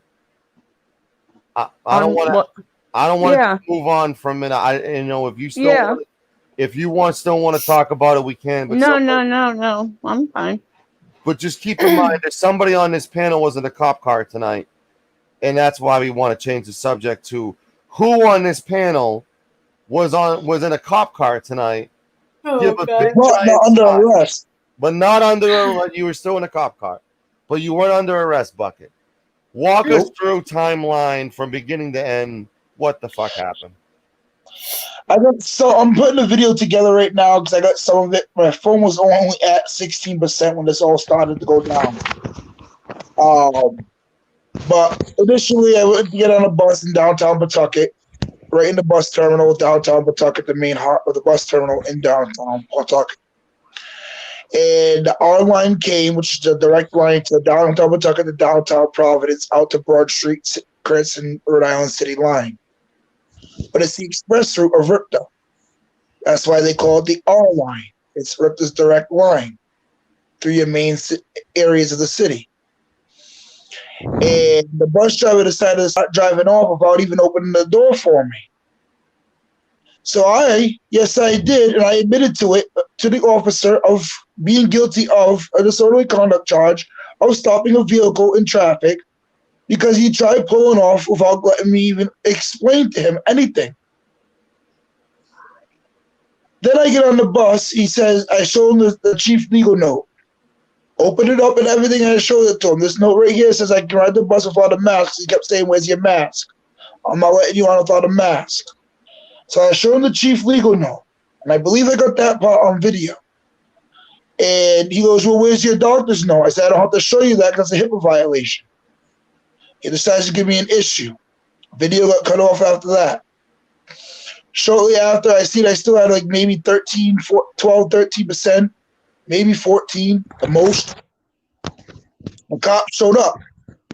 So I started playing the video again. Passenger on the bus that I had an argument with started going at it with me, saying, oh, I'm on the bus driver's side. You're just a psychopath. You're a maniac. You're a wacko. You jumped in front of the bus. Da, da, da, da. You're making all this shit up. So I started the video when the police lights came along.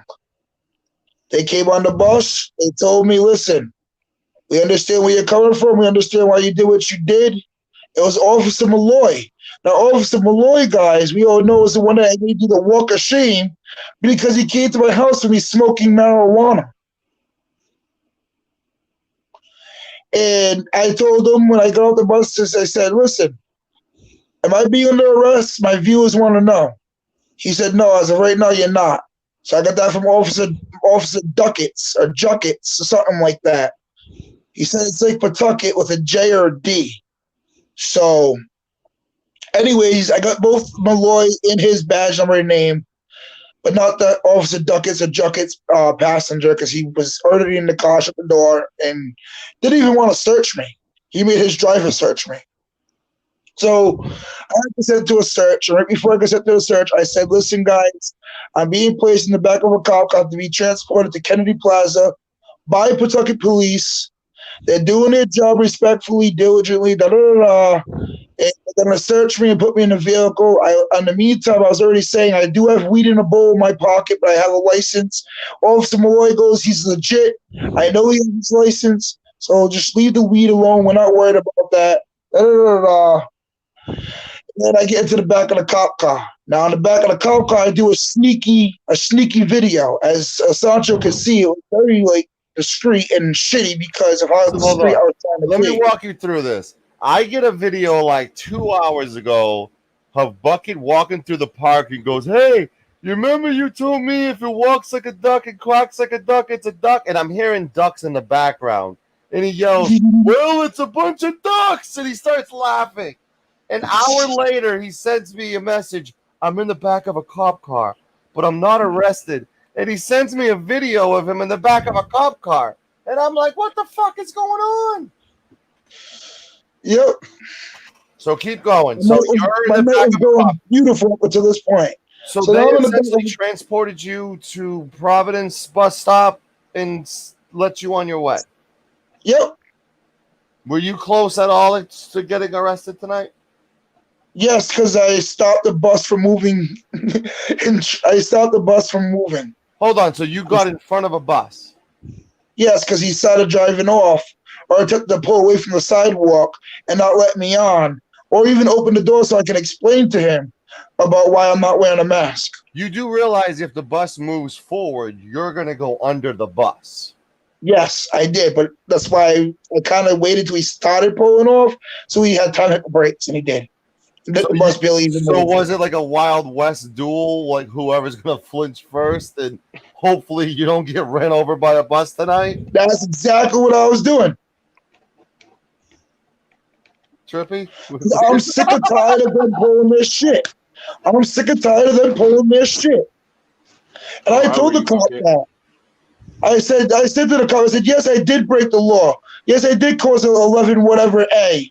11-21-14A, whatever he said it was, disorderly conduct. Yes, I did. But the reason why I'm being so aggressive in my approach now is because, as you can see, I got 2 letters right there by the chief legal counsel from 3 days apart. He looked at the top of the dates, and my lawyer goes, yeah, they're literally 3 days apart. He's not even joking. And I said, that's why I'm approaching it so aggressively now. All right. Let everyone digest what they just heard. Trippy, Golden, Cindy, can someone jump in and digest everything? Well, I'll say that I don't know if I would. I could say I definitely wouldn't have went about it the way you did. But I don't know, man. I also haven't been through what you've been through, right, with everything. So he's doing a rally. He's doing a rally at the end of the month about this. That's how passionate he is about it. I heard about that. Yeah. Anyone else have any comments? It's just crazy. Yeah. I'm sorry. I don't know you, but you're wrong. You do have to show them that paper. It's not against ADA. It's not a HIPAA violation. Your doctor's note is supposed to say that you cannot wear a mask due to medical reasons. It's not supposed to say what your medical reason is, but it's just supposed to say you cannot wear a mask due to medical reasons, and you do have to show them the mask. You do have to show them the doctor's note. He has the note. He'll be back up. He has the note. But I told him to tape it to his shirt, so there's no questions asked. he said he doesn't have to wear it for HIPAA violations, and that's not true. But he has the note that shows why. And he has to show it. He does have it. He's coming right back up. He does have the note because I told him to tape it to his head, so there's no questions asked. Here he comes. Let me ask him. Breaking news. Question of the night. Bucket Boy, do you have a note? Bucket? Yes, sorry about that, Cindy. Please repeat what you said. My internet fucking backed me out. Okay, you have a note. Your note should just say that you cannot wear a mask due to medical reasons. Your note should not say what your medical reasons are. And then you do have to show it. It's not a HIPAA violation. It's not an ADA situation. But you are required to show it. Can I ask you a question? Yes. What makes you say, now I'm asking because I already know the answer, and the sergeant knows how I know the answer, as well as maybe Trippy and Golden Eyes. Well, what makes you say it's not a HIPAA violation? It's not a HIPAA violation because the HIPAA violation is between you and your doctor. Everyone gets a HIPAA violation. Everyone gets HIPAA violations confused.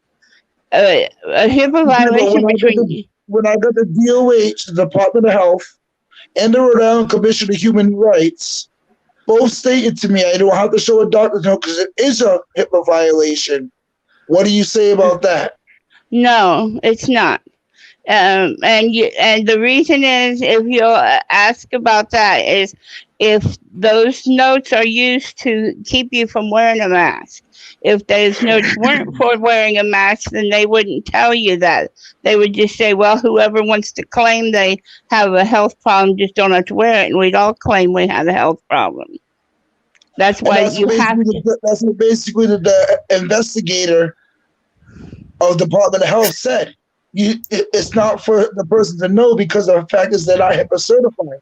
You are correct. It's for me and my doctor. That's the fact. Yes, it's for me and my doctor or any other medical official. Yes. Well, that's why you have to say it's not for them to know. That's why your note is not supposed to have. Some people was putting out for them to even know I have a medical condition is already violation.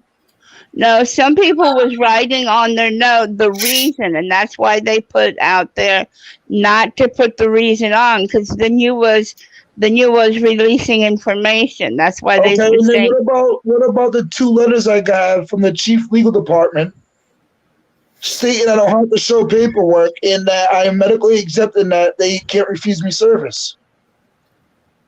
Say that again. What are you going to say about the paperwork I do have signed and stated by the chief legal counsel from RIPTA himself, stating I don't have to show paperwork and that they can't refuse me service? And that's part of their policy. Well, I would disagree. If you're this confused, there's an 800 number that you can call for the DOJ, and you could get advice from the DOJ. That's who you want to call. Why would I want to get advice from the DOJ when I'm already getting advice in a preliminary lawsuit against RIPTA for discrimination with the Commission of Human Rights of Rhode Island? Well, because that's who you want to call. Those are the ones. The DOJ is the one who wrote up. I already got a preliminary case for discrimination because of this. Well, can I say something? The DOJ is the one who wrote the ADA. We've got lots of letters there. And they're the ones who's going to be able to give you the proper advice. But that's what you're going to have to do because this mask situation is so touchy. And so many people are insisting on the mask. They're going to demand that letter. They're going to demand that note. If it was such a problem, how come I didn't have to wear a mask when I was getting the back of a cop car? How come the cop didn't make me wear a mask and give me an issue after that?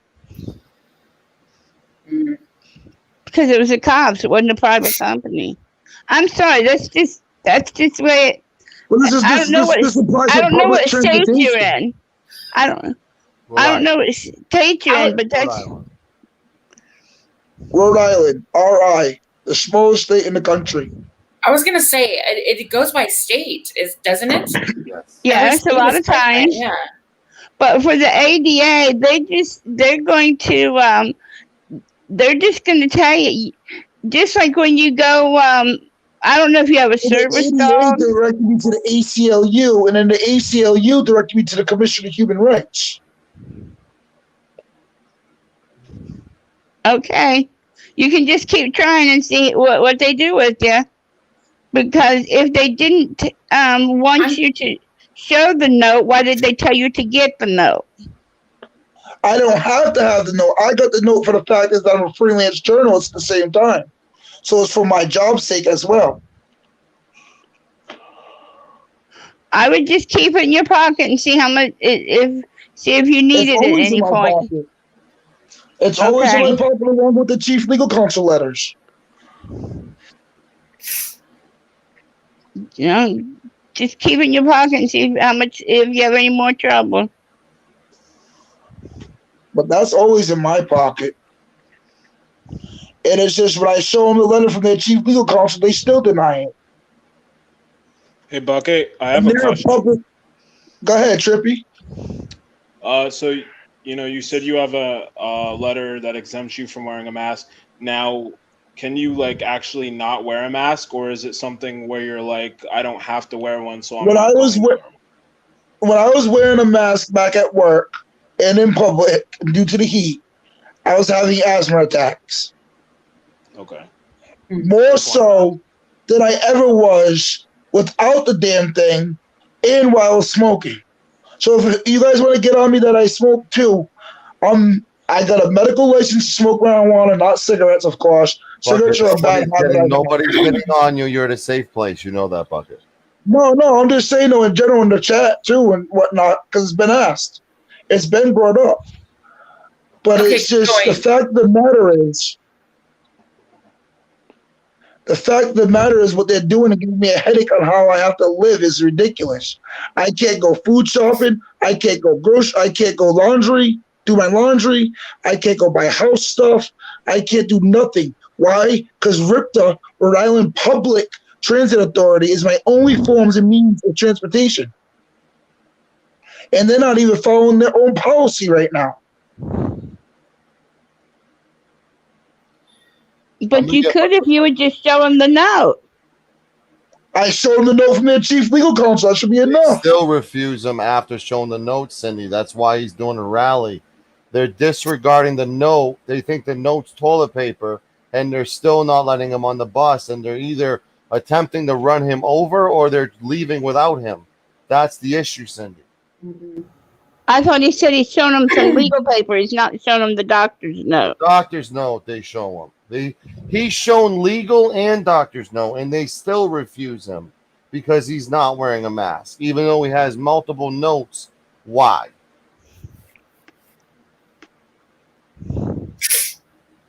They're discriminating against him, even though he has the paperwork, and they still are making his life harder because of it.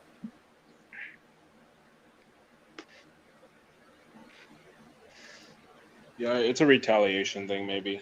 And who was your legal paperwork from? The chief legal counsel of RIPTA. Well, then I don't know who that is. Then you've got to go to your local. RIPTA's lawyers. RIPTA's lawyers. Wait a minute. Let my brain think. Can I let Rada jump in while your brain thinks? Yeah, go ahead, because it's going to think a minute. Rada, jump in. All right. Sorry I didn't make it early, but, Bucket, are you showing the doctor's notes to the RIPTA drivers or just the legal papers? I did that initially, and then when I found out by the ADA and Commission of Human Rights that I didn't have to, and that they should just let me on, I stopped showing it, and then I started showing both the legal documentation and the doctor's note, and it still hasn't gotten me anywhere. So I tried going about it every which way possible the right way, and it still got me fucked. It's his only means.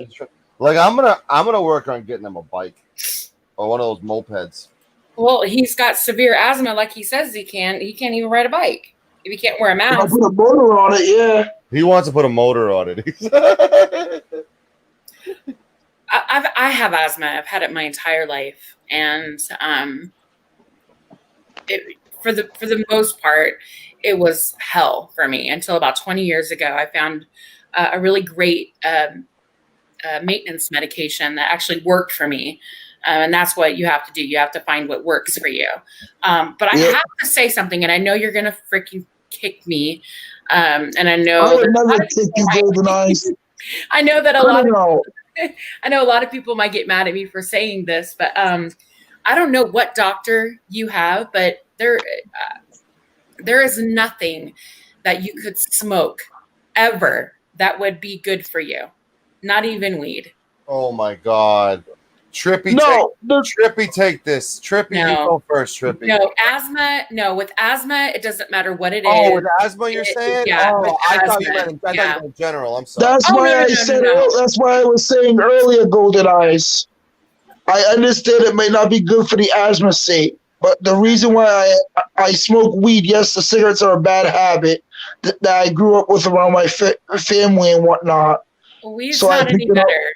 I mean, it's better. No, the reason, but the thing is, though, the weed is helping me with my mental health, and we've been monitoring my breathing, very much so because I've been smoking more weed than cigarettes. Okay, but the reason why I got my medical marijuana license is because of PTSD. Okay, I get you. So they're still keeping me monitored. You know what I mean? On a strict level, because I am adding smoke and whatnot into my lungs still. I get you. That's okay. I mean, there was no judgment. I was just saying. No, that's why I'm happy to explain, though, because I understand where people are coming from. I totally get where you're coming from. Yeah. I'm not going to say you're wrong because you're not. But you could have edibles. You know what I mean? You could have edibles and solve that problem. Yeah, edibles, though, it's going to take you like 40 times the edible than a normal person because I'm so fat. Oh, He no. smokes a lot of weed. Well, not even that, though, because you got to think, when you're fat, the cannabinoids stick to your fat cells longer. So that's why it takes a fat person longer to pass a drug test. Trippy, how much do you weigh? Like 215. Okay, I'm 100 pounds more than you. But how tall are you? I'm 5'11". Okay, so you're only about an inch or two shorter than me. So, but still, and you're how old? 22. Okay, I'm 25. So you're still good shape for you and your size and at your age. Right. And so for somebody your size and being in such good shape could pass a drug test a lot faster than I could. I could stop 2 weeks ago. You could have stopped 2 weeks ago. And you still could have a chance of passing a drug test where it could take me 4 to 5 weeks because of my fat cells. Can I change the subject really quick? Get back on topic with the whole paperwork. Now, I know in the UK, I was speaking to somebody earlier about this in another chat, the fact that they have asthma. And in the UK, they actually have these lanyards that they have people wear who don't have to wear masks because they have a medical exemption. And that's what I'm bringing up in my round. Yes. Yeah, they actually, so people don't fuck with them because they have that on at all times when they're not, if they can't wear a mask. And it's kind of a license, so to speak, that says, look, I have a medical condition that it's a non. It's like yes. So I think that's a good like idea. labeling a service dog. I think it would be a great idea to do that. It would alleviate and eliminate all this bullshit altogether in every state and make it kind of like a federal thing instead of like a state by state thing. Where you go to your doctor. It's kind of like when you go to your doctor to get the what is it called? The placard for the handicap thing. Thank you. Yeah. So it would be the same concept. Okay. I agree with. And that's what I'm also going to be bringing up at my rally to see what we can do to help others that are in my situation as well so they don't have to deal with it. What's your? I don't even know your name. Did they call you Bucket? Yes, ma'am. Okay, you need to go to your local ADA office, but you'll find it on the internet, and tell them everything that's going on. Because apparently it sounds like you don't mind stirring up crap. Go down there, tell them everything, and actually file a complaint. If you file a complaint, they will be required to go up there, and it sounds like they will want to. They will go up there, and when they get up there, they will go through that place with a fine-tooth comb. And they will make sure that place is in compliance for everything. They'll make sure everything that has to do with the ADA is done. The problem is the left hand's not talking to the right hand. It sounds like the chief legal counsel is making a ruling saying that he doesn't have to wear a mask, but he's not telling anybody else.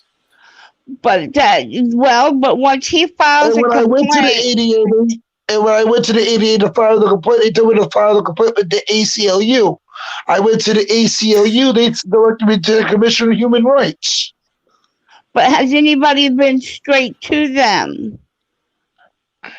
Yes. That's who I went to. That's who I went to first, was the ADA, the American Disabilities Act people. They told me to contact my local ACLU. I contacted the Rhode Island ACLU. They told me to contact the Rhode Island Commissioner of Human Rights. I contacted the Commissioner of Human Rights of Rhode Island. And then they filed a preliminary paperwork of discrimination with me, which I'm still waiting to get back on this week.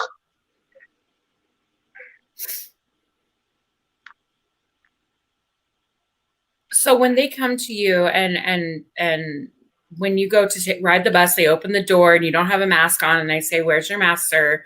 What do you say? I show them my bus pass, and I tell them what the supervisors tell me to do. I'm medically exempt. May you please open the back door to let me on? Some of them don't give me a problem, and then once I do, try driving off. Or they won't even open the door, give me a chance to speak, and tell me no, and give me the hand signal, no, and start driving off. So you're not okay. I just want to make sure, not that it's acceptable, but I'm just saying, I just want to make sure that when they open the door, you show them the bus pass and they ask you why you're not wearing your mask. You don't give them an attitude and they're like, "Look, I got this letter why I always have to go through this shit, blah, blah, blah, blah, blah." You don't give them a ration of shit. More so recently, yes, but in the middle of it at the start, no. But more so recently, as the problems been getting worse, yes. Okay. I was gonna say, I mean, if it's a different driver each time, or maybe it's another driver, I mean, it might be trippy. Like you might be right. It might be something retaliatory. Yeah, that's a good 70% of their company and supervisor. Yeah. Well, while all these paperwork and stuff is doing it, are you willing to put a mask on just long enough to sit down and then take it down to your chin? And when we do that, they yell at us still. Because there's been plenty of people that do that on the bus as it is, and every time they see their face mask off their face, "Put your mask back up, sir, in the back. Miss in the back. Put your mask up, sir. Put your mask up, ma'am." Are these people terrified of COVID? It sounds it. Well, I mean, you're riding a bus, so there's no. It's come to the point too where the supervisor just tell the driver now that I'm correct and whatnot. And the supervisor remains on the bus and sees that I'm not being a problem and whatnot, and tells the driver I'm doing the correct thing. I tell the supervisor now, like, listen, if he doesn't feel safe, tell him to go home without pay. He works for the public. He's a public transit authority. Hey, Bucket. Well, now they're just tired of you. That's just plain simple. Now they're just tired of you. Probably, yeah. Well, my question for you, Bucket, is, and I haven't seen all your videos, but it seems like the transit drivers, like you said, are giving you problems.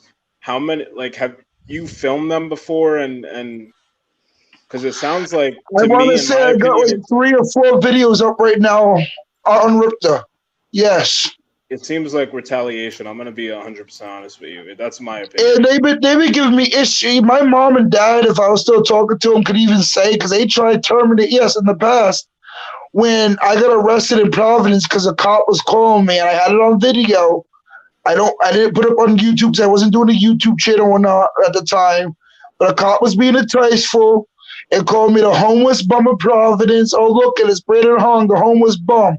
So I turned it around and I started playing Fuck the Police by NWA over my Bluetooth speaker.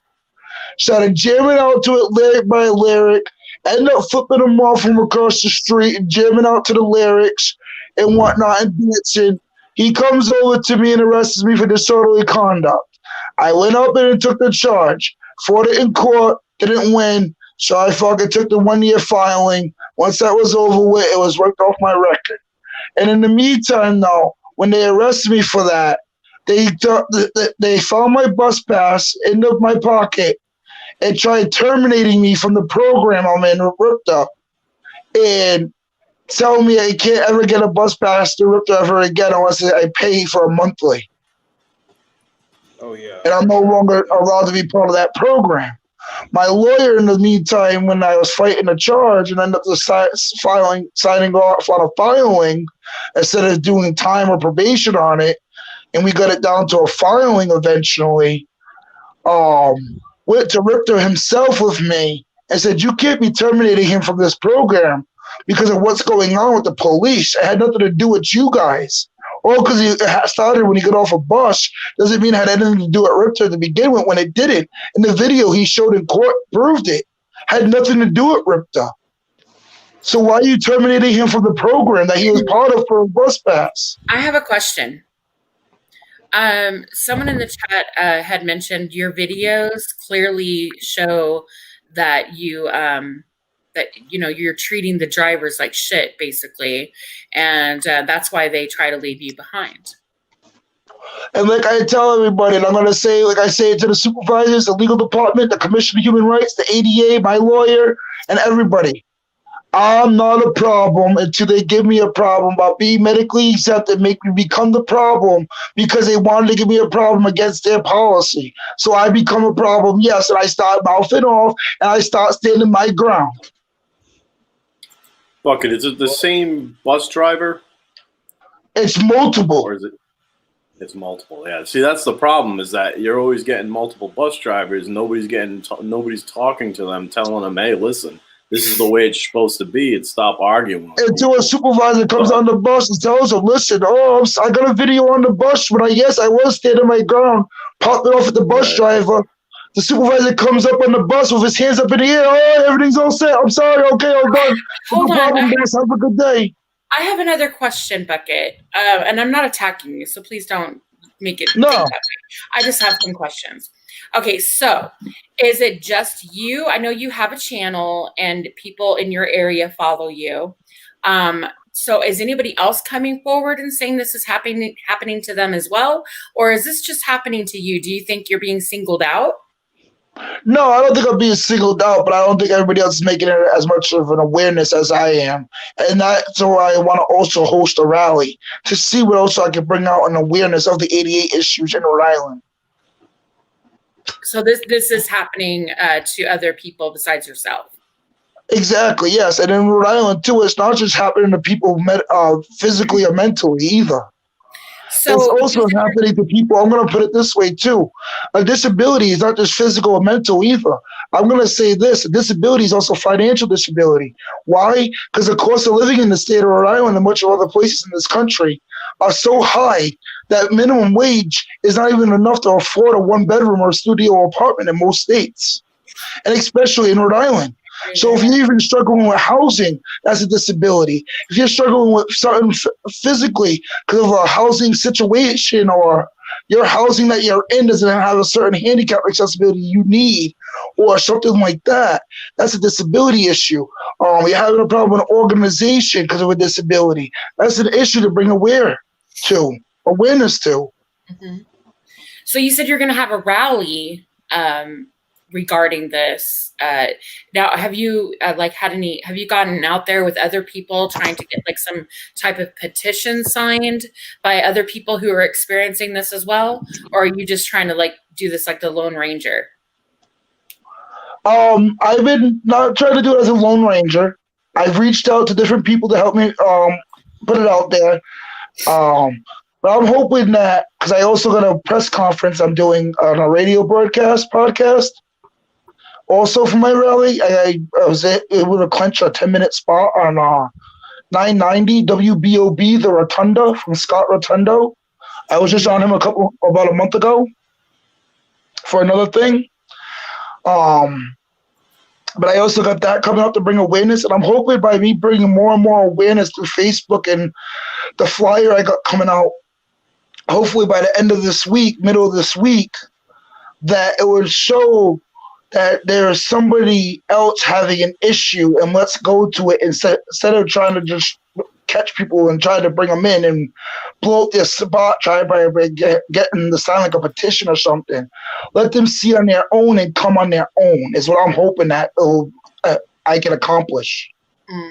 But now once you hold this rally, that you will probably never get on that bus. Most likely, but I also got the chief legal counsel of RIPTA invited, and they said they will look into coming. I also got the Commission on Human Rights looking into coming. I also got a few different organizations willing to come and support. So I'm hoping they do show. And the reason why I'm hoping that the two people I'm hoping really show up is somebody from the Commission on Human Rights and somebody from the legal department of RIPTA. And then when they both see where I'm coming from and what I'm trying to do for the people, they come to conclusion on the offside on video still, because I'm going to have somebody recording it at all times, my movements.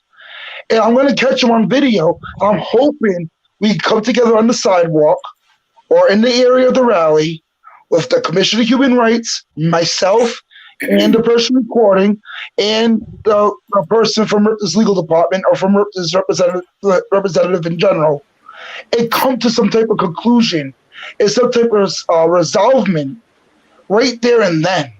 I will say there was a time, Swami, when Bucket and I didn't get along, which people do know.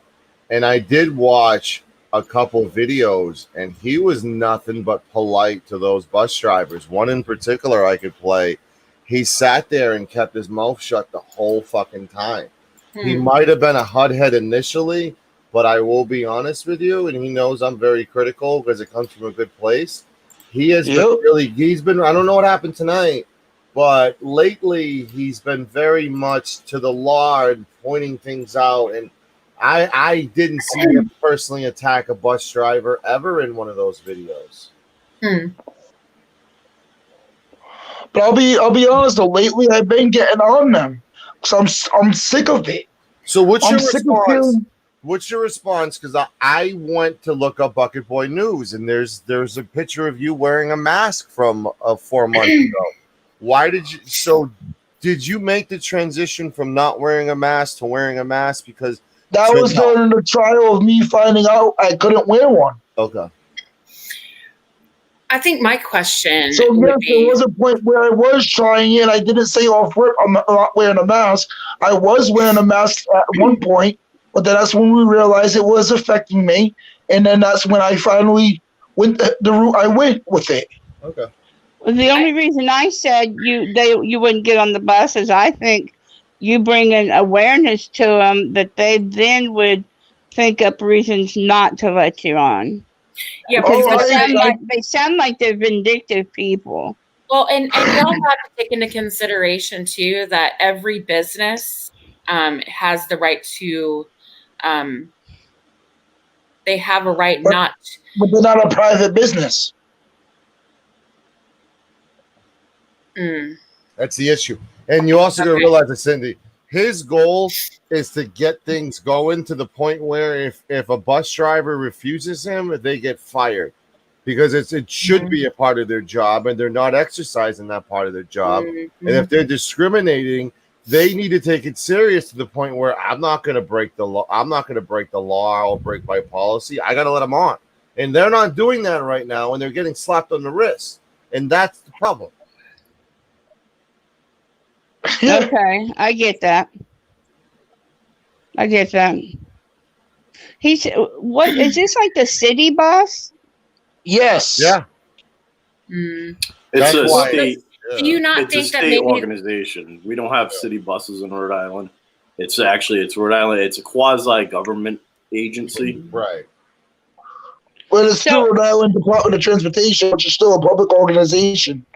Right. Do you So think, in Rhode Island, do you think now that they know you and you've already they you know what I mean? They've already experienced the wrath of, Bucket Boy. So now when they see you, they just don't even want to deal with you. So they just refuse and then try to move on. It's just the thing is too, though, by them refusing to, by doing it that way, I wouldn't have been the problem. They wouldn't have seen the raft if they didn't make the problem by not following their policy. It's more of the law, and it needs to be followed. Right. One Okay. person, It's so 50 brand people, new. it's still a problem. now you guys might not have this, so you might not know what I'm saying. Do you guys have city commissioners? Do you know what that is? I don't know if we have city commissioners, but I know we have like police commissioners. Okay. We have. Well, it's like a police commissioner. It's the people who help run, who kind of. It's like You're talking commissioners about county with the mayor. commissioners? It's like, what'd you say, Sanchez? Are you talking It's- about like county commissions? Well, it's a people who help, like a board with the mayor. It's like a board Oh, with like the city mayor. council? Yes. We have a City city council in council. all cities. Yes. Okay, same thing, different word. Yes. Do they have open meetings that you could go to those meetings? What, the Yes, city and will everything help that you. out. Yes, because everything that you say at the city council is falling to deaf ears. 98% That, of and the it's time. only one city. He would have to visit every city council. And in Rhode Island, I want to say there's like, we got 39. Barrington, there's 39, right? 39. 39. Okay. Yeah. Oh. And the problem is this whole thing is so brand new that people don't know what to do. People are hearing one thing and they're hearing another from whoever. And the problem is like nobody's disseminating this information from the legal counsel right down to the bus driver. It's just staying at the legal counsel. Nobody's saying, hey, listen, this is what, I don't know what you've been told, but this is what our policy is going to be, and this is what we're going to do from now on.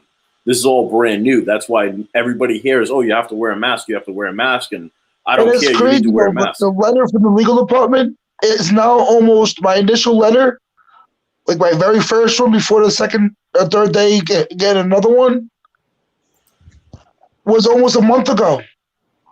On the 27th, it will be a month that I've had that letter from the legal counsel.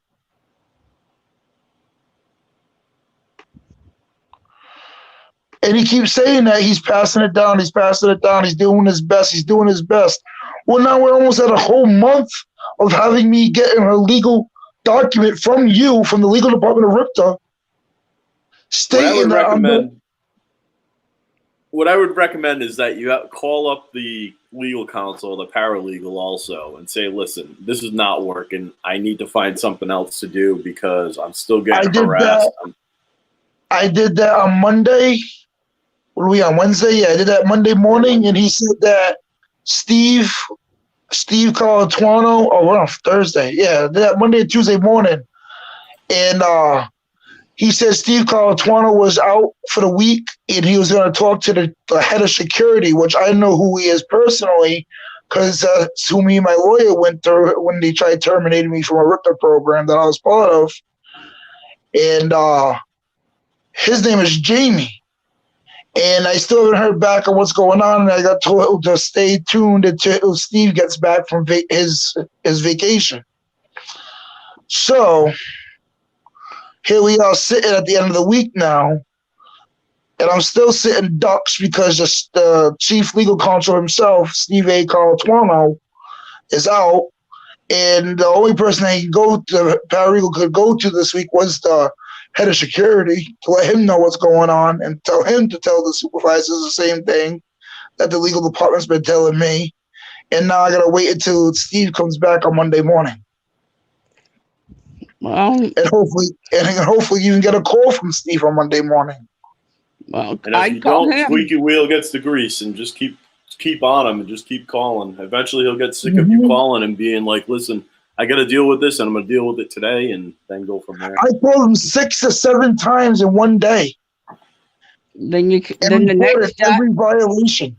The next day you call him 6 or 7 times more, and the next day you call him, and the next day you call him, and the next day he's gotten like phone calls out the phone calls, messages out the messages, emails. He's gotten it all from me. I sent him my YouTube videos. I sent him my videos that I have recently. He's got everything. Unfortunately, you're going to have to keep doing it. I'm thinking I'm going to have to go to the point to where I have to hire my own private attorney. And my attorney told me to wait on that because the fact is, once he gets the green light from the Commission of Human Rights, which he knows I shouldn't have a problem getting, he will pick it up for nothing. Or just take a third out like he's doing it as a personal injury case. I would wait on the private attorney. But it's just going on since the end of April, beginning of May, and here we are in freaking August, almost into September.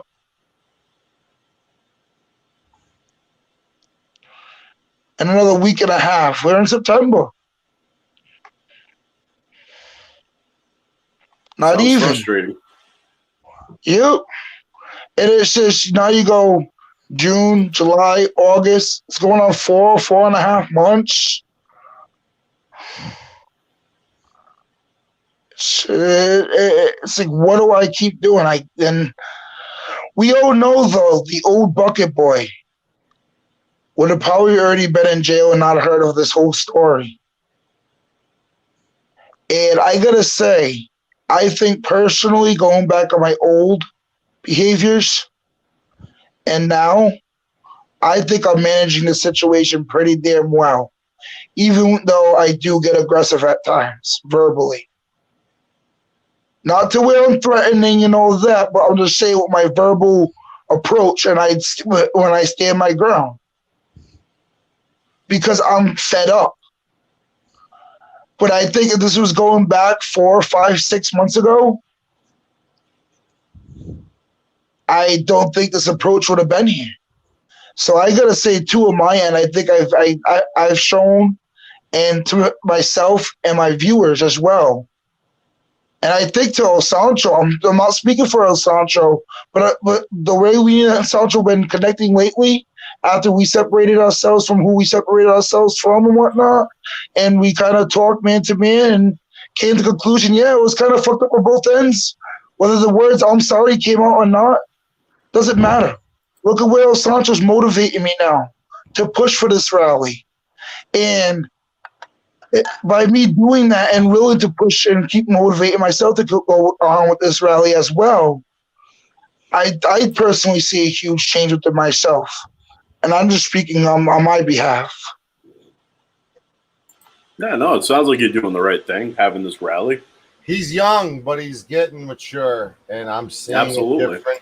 I'm seeing a different bucket, and I'm getting updates daily from the good things he's doing. I'm trying to find some time in my schedule to help him with something. He's been taking the ball and running with it and actually building a couple really good relationships, and he's got a full-time job. He's working his ass off, putting every ounce of sweat into this rally that he has left from working a full-time job. Bucket's life is in the right direction. I'm proud of him.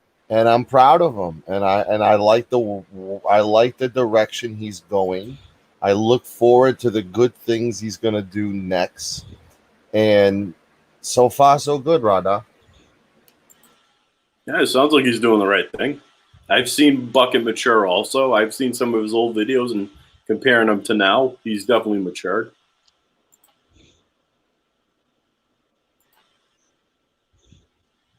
But again, you know, once that guy comes back from vacation, squeaky wheel gets the grease, you got to get on him and just say, listen, this is not working out. Back in. Email, call, like, do whatever you can to get the squeaky wheel to move. That's exactly what they mean. So, let's go to plugs. Anyone want to plug anything? Anything else on your mind before we wrap up tonight? Not me. Nothing. No one else. No one has a channel besides Bucket Boy. Is that true? The Cindy, like, do you have a channel? Yeah. You want to plug your YouTube channel, please? I have a channel with 0 subs. Do you want some subs? Sure. Do you have content? I have a cat and a dog right now. That's about the extent of my content right now. Well, do a day in the life of your cat and your dog. It's content. It's better than half the shit on like YouTube anyways, to be honest with you. Right? It's a getaway from the drama. Yeah. That's pet therapy. That would be virtual pet therapy. Why do you think when there was drama, I was flashing this during the big argument tonight? One of them is my service dog. Oh no, I don't have my service dog on there yet. I do have a service dog. Yeah, puppies and cats and dogs, you can't go wrong. So the even reptiles. Do you got anything going on as far as content wise that you're sitting on, or is like your focus squarely? Stay tuned to the Bucket Boy News for the latest update on Ripta and what happened tonight. The video is gonna be shitty because my phone was dying and I only got bits and pieces, but I got the main part at the end when the police did show up. Can I ask something? Mm-hmm. Does anybody know who Bright 77 is? No. Are they in the room? Okay, that's all I wondered. They're not even in the room. I don't see them. No, I know. I just want to know if you know who it is. You just made up a name, or is that like somebody that you know elsewhere? That's somebody's bothering me. No, we don't know who that is. Okay. But you know, you're safe over here, and you're not going to have to worry about people bothering you. We're very blessed with really good mods and really good level-headed people that are just focused on being entertained and educated instead of the drama. So this is a safe place here. So I want to thank everybody. Tomorrow is Friday. What do I have scheduled? I got something planned. I don't even know what it is. I forgot. Tune in tomorrow night. Thank you, everybody. Panelists, Trippy, Cindy, Rada, Bucket Boy. Thank you guys for hanging with me tonight. I wish you guys a great night. And everyone tune in to tomorrow night. Like, share, and subscribe. We're about 2 or 3 subs from 680. So we're getting to 700 really quick. Super grateful. And look, let's get it, guys.